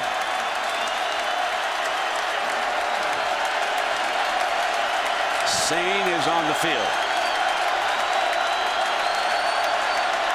Delays and comes out, and Terrell Pryor takes off. Throws it back. Middle and cut by Sanzenbacher for a first down. Made something happen. Shades of Anthony Gonzalez. Troy Smith to Anthony Gonzalez back in 06. Unbelievable effort here. Wisconsin trying to bring him down. He does the Cardinals saying you never throw back after you scramble to the outside. But because he had his man, and I think it's because Sanzenbacher that time does a good job again of being able to find the football and going up and making that catch. Sanzenbacher with 2 fine catches this half. Cut back by Terrell Pryor, what he does so very well. Picking up 8 on that first down as the final seconds tick away. Student body about ready to jump around here in Madison, but they're going to jump around with a little unease as Terrell Pryor is bringing them down, and the big defensive lineman is coming back. That's Jordan Cahoot. We will be right back. It's jump around time in Madison. He's throwing a halfback pass, and he has run. Trying to battle for that first down, and Claxton makes a stop. Herbie, let's go back to 2008 when we were here. Yeah, remember 2008, Terrell Pryor, really, this is the first time he was tested. He was a true freshman. He'd taken over that year for Todd Beckman. Ohio State's down by 4. They need a touchdown. He leads them on a 12-play drive late in the game to an eventual game-winning touchdown. So he's familiar with this atmosphere, and he's familiar with trying to execute when the pressure's on. He did that as a true freshman back in 08. Needs a yard on third down. Herron gets it easily. And now it is that Buckeye offensive line that is starting to exert itself. Brewster, Browning, and Boren in the middle. And there is the fullback, the younger brother of the guard. Watch his block, Brent. You'll love it. Zach Boren leading the way. Big block on that linebacker. Armstrong puts him on his back. That's one of the film room where the players have a lot of fun. He takes on a linebacker, drives him, keeps driving him, puts him on his back, and gives Boom Herron enough room for the easy first down. Jordan Hall back on the field. And they line him up in the Wildcat. Remember, he has been able to throw it. He'll throw again. Looking, couldn't find a receiver, so he'll take off. To the 13-yard line I'm glad you brought up his ability to throw the football, because I think it affected Wisconsin. They knew what to expect because of the throwback earlier this year.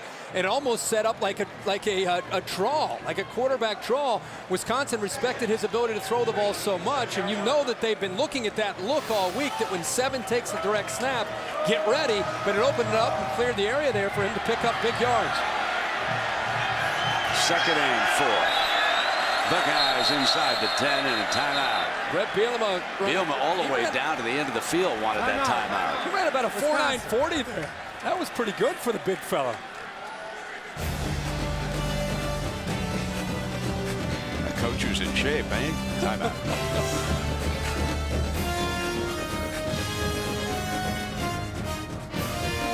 It's a 2nd down for Terrell Pryor and the Buckeyes, who have dominated the 3rd quarter. Bourne is set in front of Herron. Play action fake. Pryor keeps it himself, tries to get the edge, short of the 1st down, and Sorensen was over there. Valai helped jam the play up at the point of attack, and Sorensen brings him down. Great call, Brent. Valai, too, the top of the screen, the safety. He's going to try to fight and hold off the best he can against Browning, but the fact that he got to the outside and kind of set the edge, that forced Terrell Pryor back to the inside, which is exactly where the rest of the Wisconsin defense, led by Blake Sorensen, was waiting for him.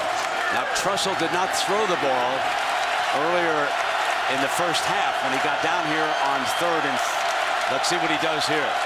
Needing 3, keeps it on the ground and got the 1st down. Herron right over the top, and it'll be 1st and goal for the Buckeyes. Tell you what, this Ohio State offensive line tonight, when they've needed to come up with some tough yards at crucial moments, give them a lot of credit, because they've gotten a good push, and there is Zach Bourne again, getting the block that he needs to pick up on the linebacker to free up the running back to pick up the 1st down. But the offensive line, much maligned offensive line at times, doing their job tonight. Against goal line, it'll be Herron again behind the left side, and it will be 2nd down and goal. Now, this is a 18-play drive. They converted 3rd down 3 times. Here's that push, much like what Wisconsin relied on earlier in the game. When it's working, you continue to go back to it. Now they're inside the 1-yard line. That is 7 straight running plays for the Buckeyes.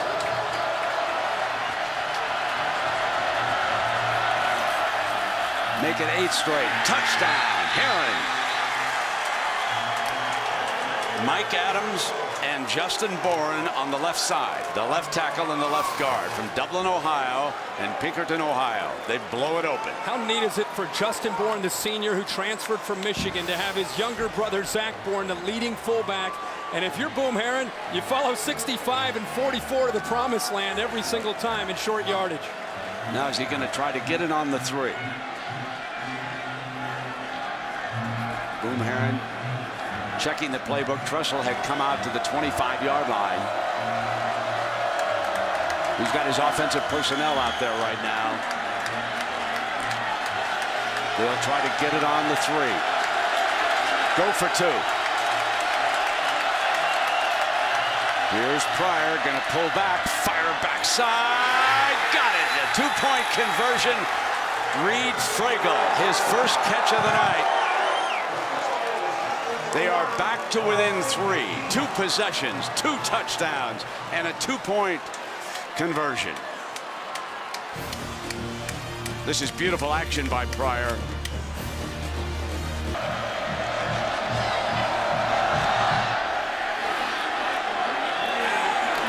From the 1, David Gilreath.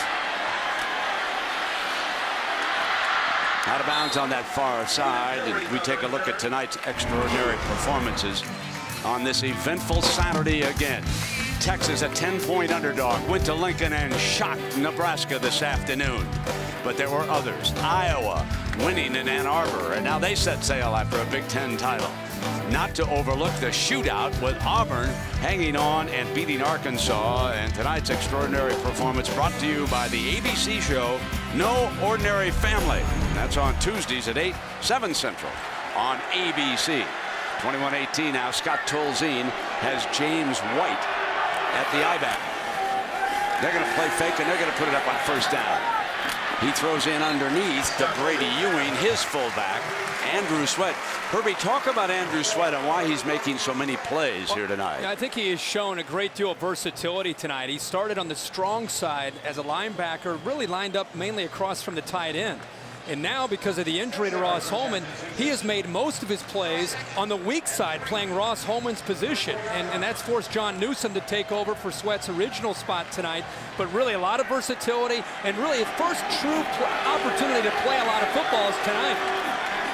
2nd down and 3 for Tolzien of the Badgers. Another play action. Going to put it back up. Dropped. White, the intended receiver, and we check in with Reese Davis for an update.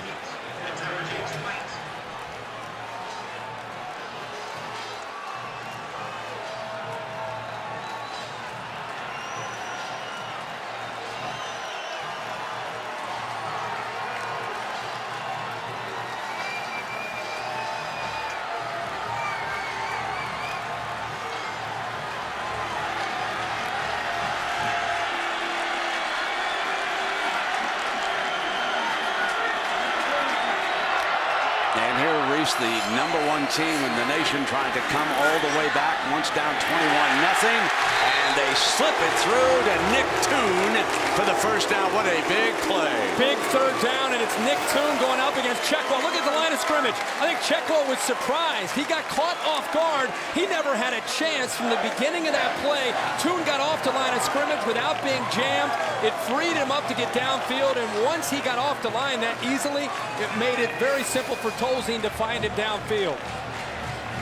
Man, Paul Christ is dialing up the passing plays here with Scott Tolzien. They're not sitting on a thing. 1st down and 10. They've got the ball across midfield. John Clay back in the game. And they throw quickly to the outside, and that receiver, Nick Toon again. Hines makes the stop. They were a little bit soft over there, and he just flipped it to him. They were soft, and the linebacker, 55 Newsome, right in the middle of the screen. See how slow he is to even recognize the football? That's what happens when you lose Ross Holman. You put Sweat on the other side, and John Newsome, as a sophomore, is getting some of his first time he's had a chance to play as well. Slow to react, giving the receiver more room to work out on the outside of the defense. Great passing down on play action here. 2nd down and short. But they elect to play it conservatively, pick up the 1st down. Johnson makes the stop for the Buckeyes. We've talked a lot about how Ohio State has had to have some big drives, and look, it's gut check time, and how are they going to respond? Well, with Ohio State taking over and sort of to dominate the 2nd half, really a big drive for Scott Tolzien and this Badgers offense. Buckeyes will try to hold them to a field goal. Badgers will try to finish it. 1st down across the 35-yard line. You test the wills here in the 4th quarter. 9.5 minutes.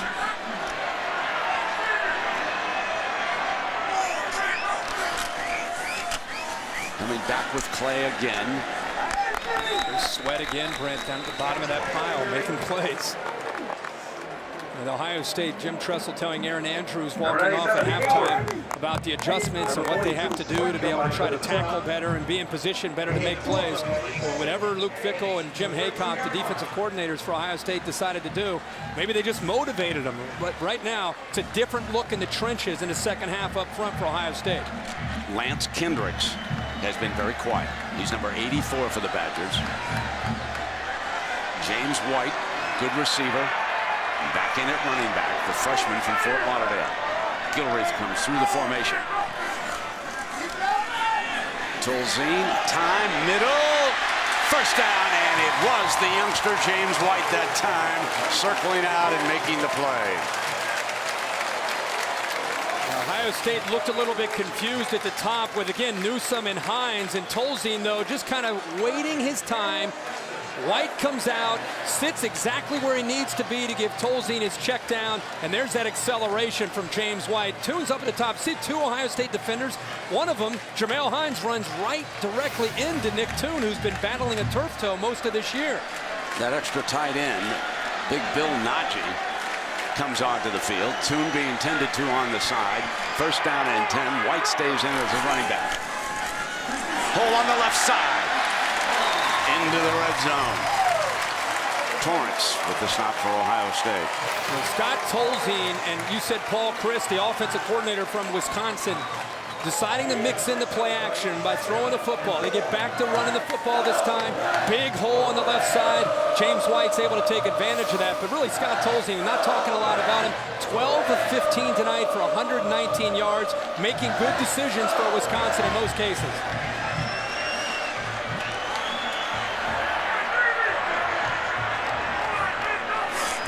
Second and 4, White again, off the left side, got the first down. Sweat makes the stop. So the two-headed running back tandem in Madison. Clay's carried 17 times and White 16.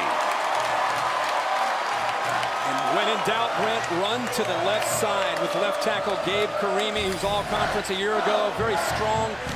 And also making his 43rd start tonight, and John Moffitt making his 36th start. He also was all-conference last year in the Big Ten. Jim McKnight of USC, the last 100-yard rusher against these Buckeyes. And here comes White, going end zone, touchdown!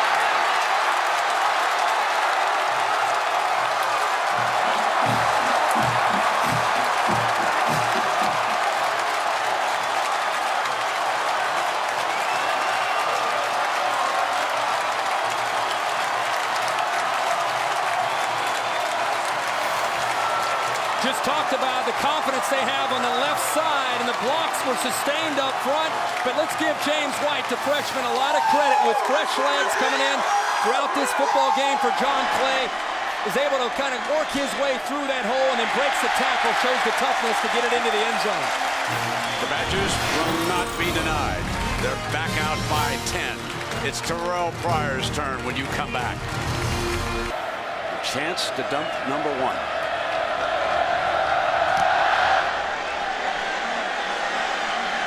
From the 5-yard line is Berry.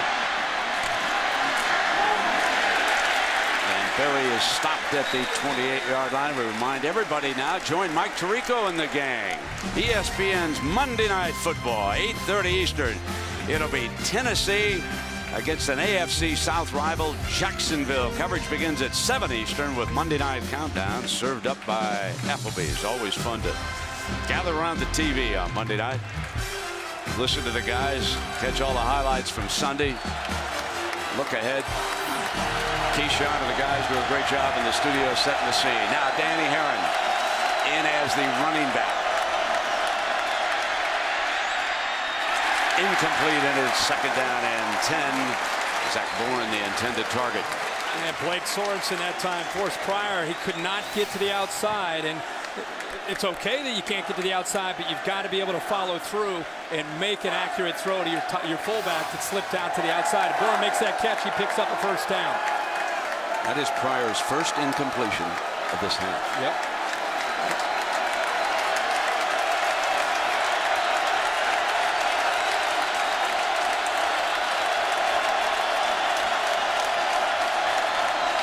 Straight back.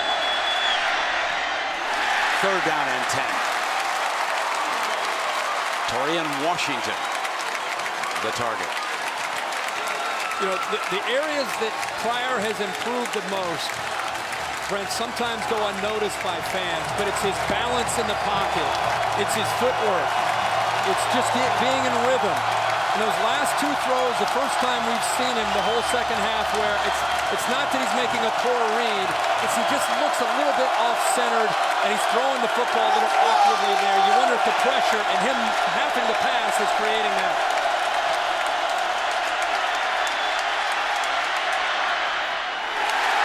Fourth down.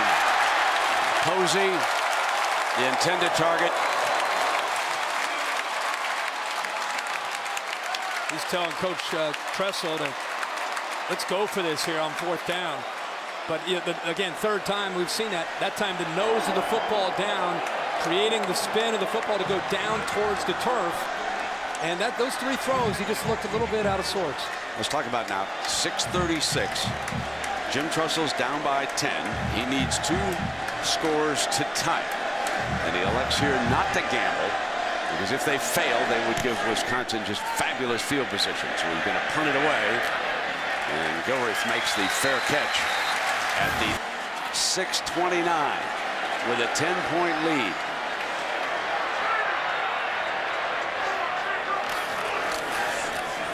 Play action. Paul Chryst whistles up a pass, fires middle, wide open. What a play call. Pedersen, the tight end. And Hines makes the stop, and the Buckeyes were not expecting that. A 33-yard pass play. He's lined up to the right, the tight end to the right. He's just going to kind of disguise what he's doing. He clears the traffic. Good job by Tolzien to step away from the pass rush of Cameron Hayward. And Pedersen's all alone on the backside. An amazing, gutsy call here late by Paul Chryst. We may have some schools around the Big Ten or even in the Big Ten looking for a new head coach. I would say you're going to want to talk to Paul Chryst. He's going to be a head coach someplace someday. He's one of the best. First down and 10 handoff now with Clay pounding away.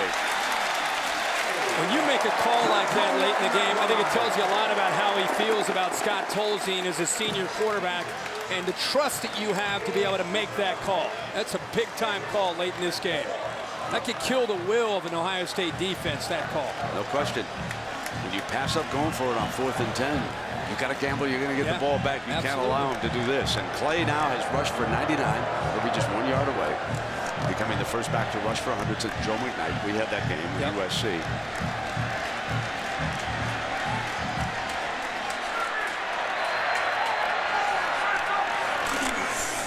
We go for it right here, and he's got it.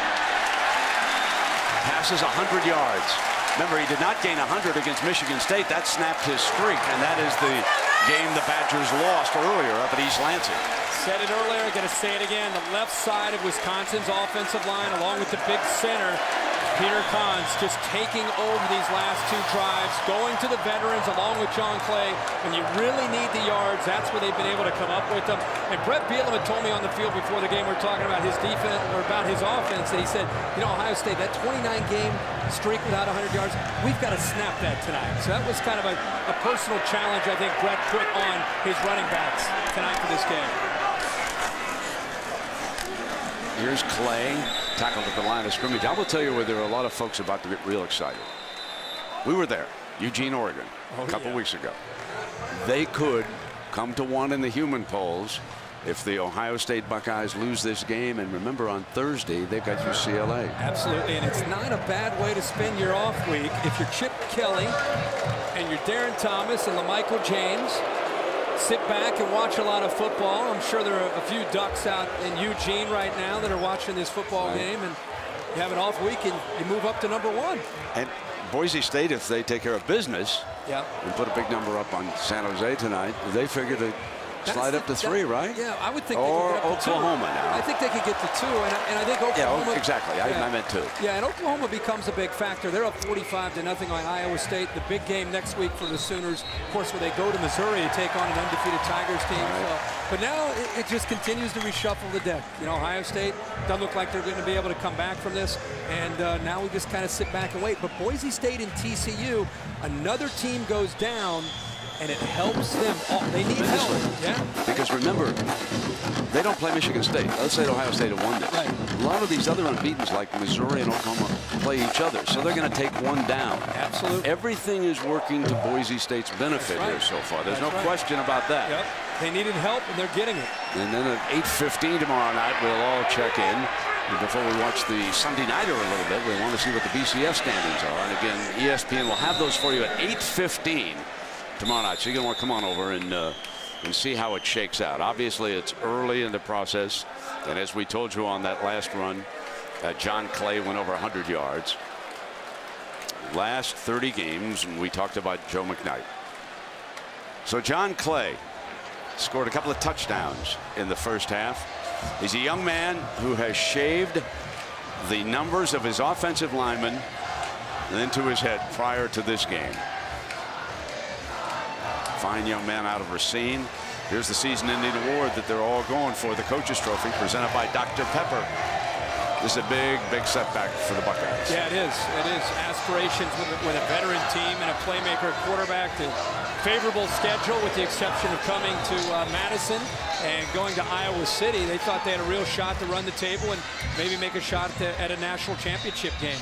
But give Wisconsin all the credit in the world. And, you know, John Clay, he's been battling through those injuries to his ankles. Tonight, great to see him get on track against a very talented Ohio State run defense. He made the plays that he had to make and got a lot of help from that big offensive line. It's got Tolzien from throwing the ball to keep Ohio State's defense honest. 3rd and 10. 4:27. Tolzien in trouble, and now 4th down, and let's see what Bielema elects to do here. Johnson makes the stop, and he's shaken up on the play.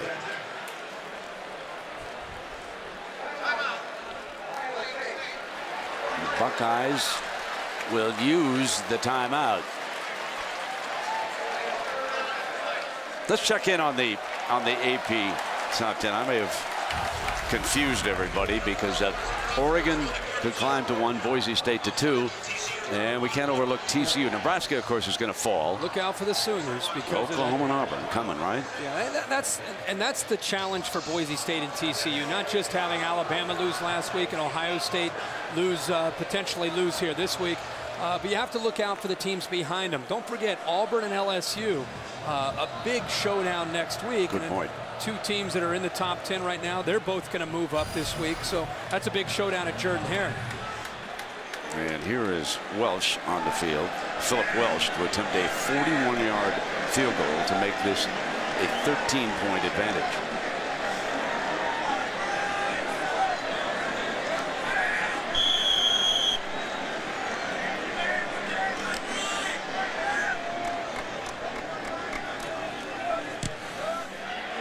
Nails it.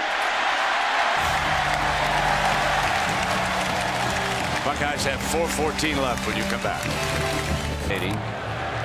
4:14 to go.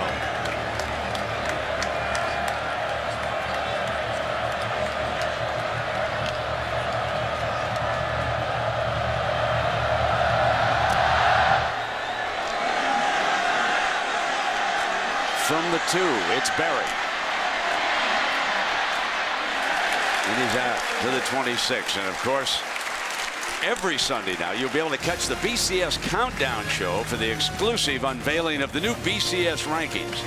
Find out tomorrow night at 8:15 p.m. Eastern who's in the driver's seat. So that's 5:15 out in Eugene and along the Pacific Network. I know you'll be with us to see who's in the driver's seat. Do they make the Duck do pickups if they push-ups if they climb to number 1? He's in great shape now. He's ready for that number 1 ranking. Brandon Sane checks in.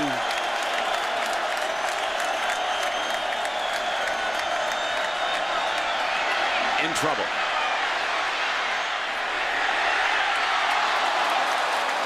Second down. Another risky throw. You know, look at Ohio State giving up 31 points tonight to Wisconsin. You got to go all the way back to 2006, a game that you and I did when Ohio State was number 1 and they beat Michigan that game 42-39. But it's been that long since they've given up over 30 points in a Big Ten game.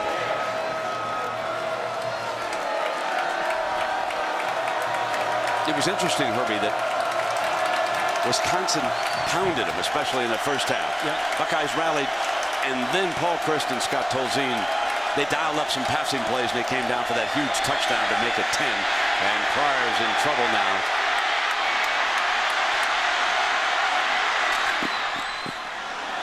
Sane at the 40-yard line makes the grab. They're making Terrell Pryor earn every yard. He ran to his left. He came back to his right. He almost thought he was going to break contain and get outside of Watt, but he had to come back and eventually find an open Brandon Sane. But, man, he expended a lot of energy to come up with that first down.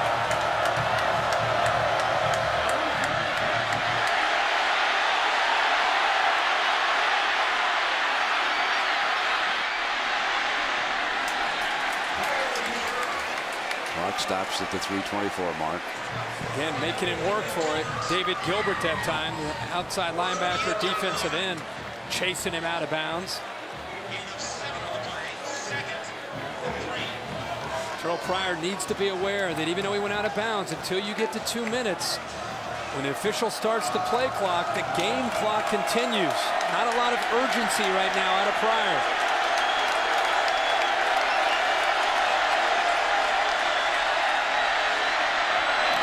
Ball low again.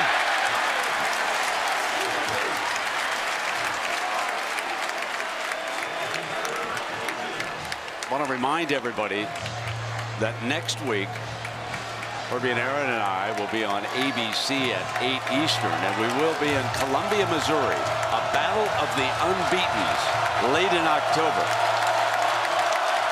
Oklahoma and Missouri. A great game. Missouri's defense has been playing very well. You typically think of Missouri, you think of offense, but their defense will challenge Oklahoma. Pryor short of the first down. J.J. Watt. Number 99 with that fear-nothing wristband. How fitting that he makes this play. They move him to the middle, Brent. He's a defensive end, but I think they were anticipating Pryor on a quarterback draw. Great decision that time by Dave Doran, lining him up over Brewster, the center, and his quickness got around Brewster.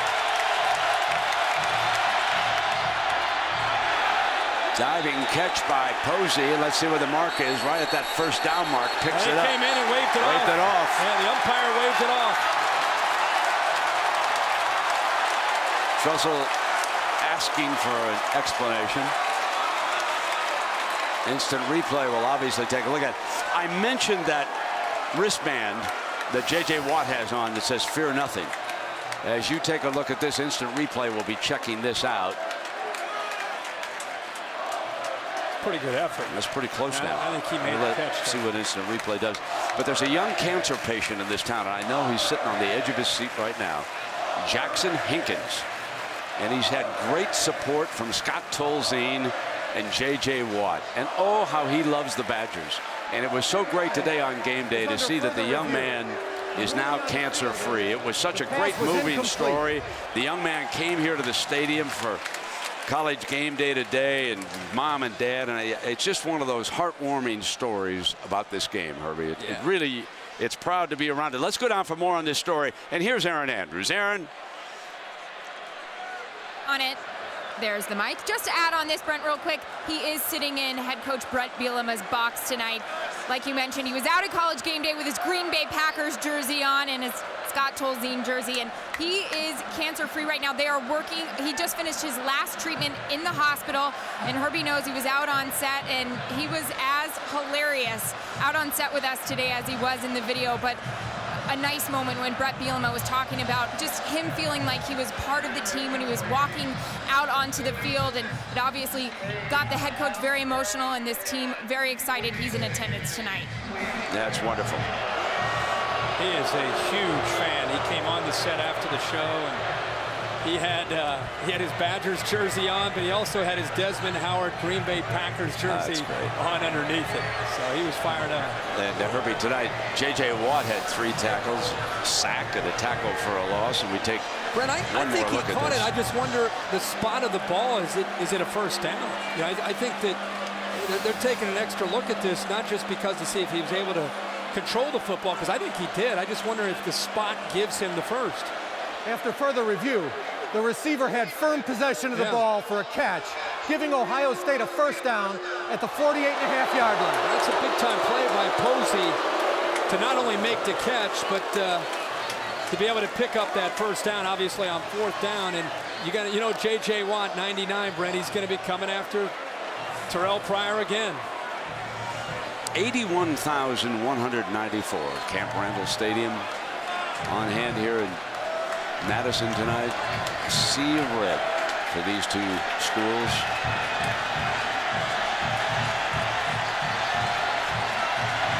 .230 now, and Pryor and the Bucks have to hurry.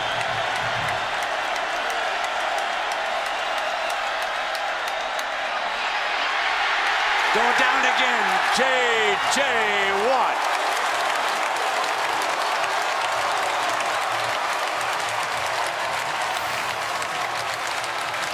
Now they they move him to the outside, and he just manhandles Mike Adams, gives him a move and works to the inside. You talk about a combination of skills, the power, great size, great determination, and also incredible quickness for a man of his size.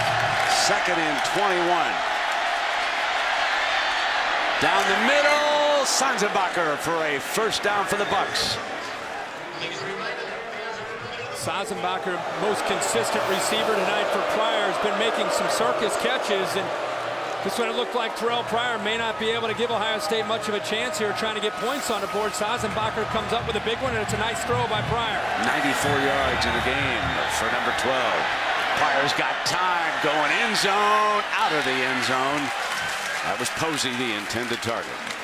Obviously, Ohio State thinking touchdown without any timeouts. It'll come down, if they're able to get a touchdown, come down to an onside kick. But Jim Tressel trying to pull out all the stops to see if they can somehow get the football into this end zone. But again, without any timeouts, it's pretty much down to these next few plays to see if Pryor can somehow get it into the end zone without the clock running down.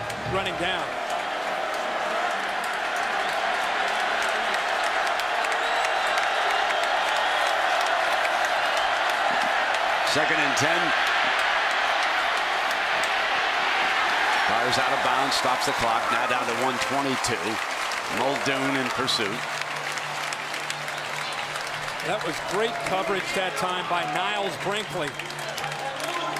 Locked down Posey on the outside, took him away, and that's where Pryor tried to get the football thrown to, but Brinkley never gave up on the play.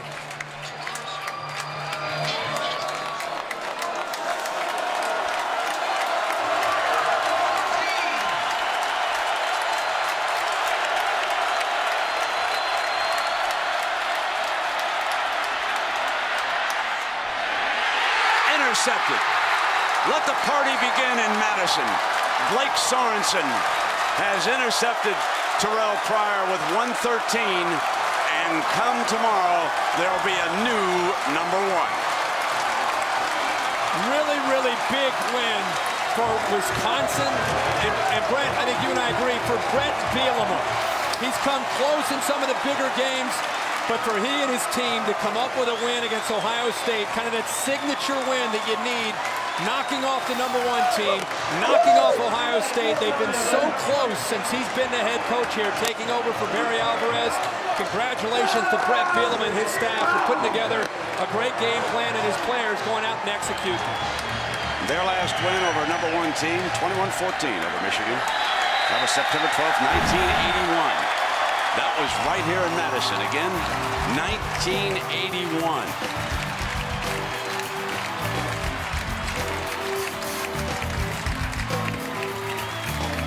And now here tonight, they have knocked off number 1 Ohio State. We will see what the human polls do, and then at 8:15 tomorrow night on ESPN, what the BCS shakes out. Boise State could certainly stay number 1 in the BCS. What a feeling for these Badger youngsters to come in here and win this game. That's the good news. The tougher news is Iowa's next for Wisconsin as Jim Tressel trots across the field for the handshake with Brett Bielema.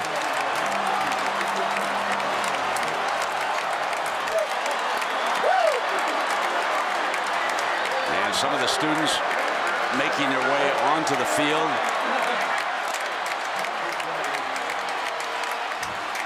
Oh yeah, they're going to come. They're definitely going to come out here and celebrate.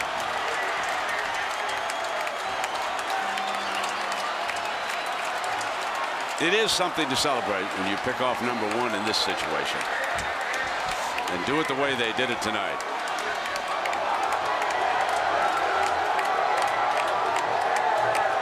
Everybody in Madison can jump around. Official. Exactly. Got a little tense there in the second half. And Buckeyes came bounding down. There you see the numbers of the offensive lineman. Shaved into Big John Clay's head.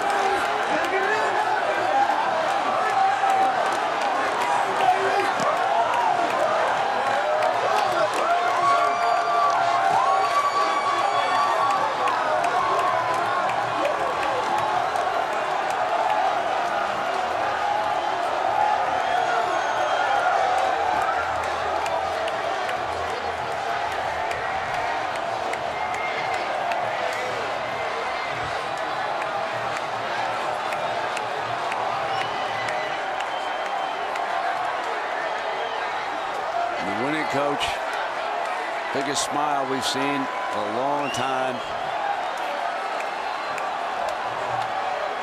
Some of his good friends here in town. Barry Alvarez, of course, is his athletic director. He came in, spoke to the team earlier this week.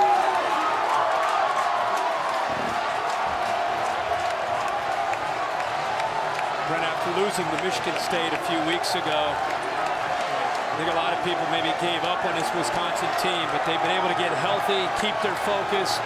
Got back on track last week with a big win over a rival against Minnesota, but they really were pointing to this game to be able to show people that this is a good football team, and they were able to do it. Let's go to Eric. All right.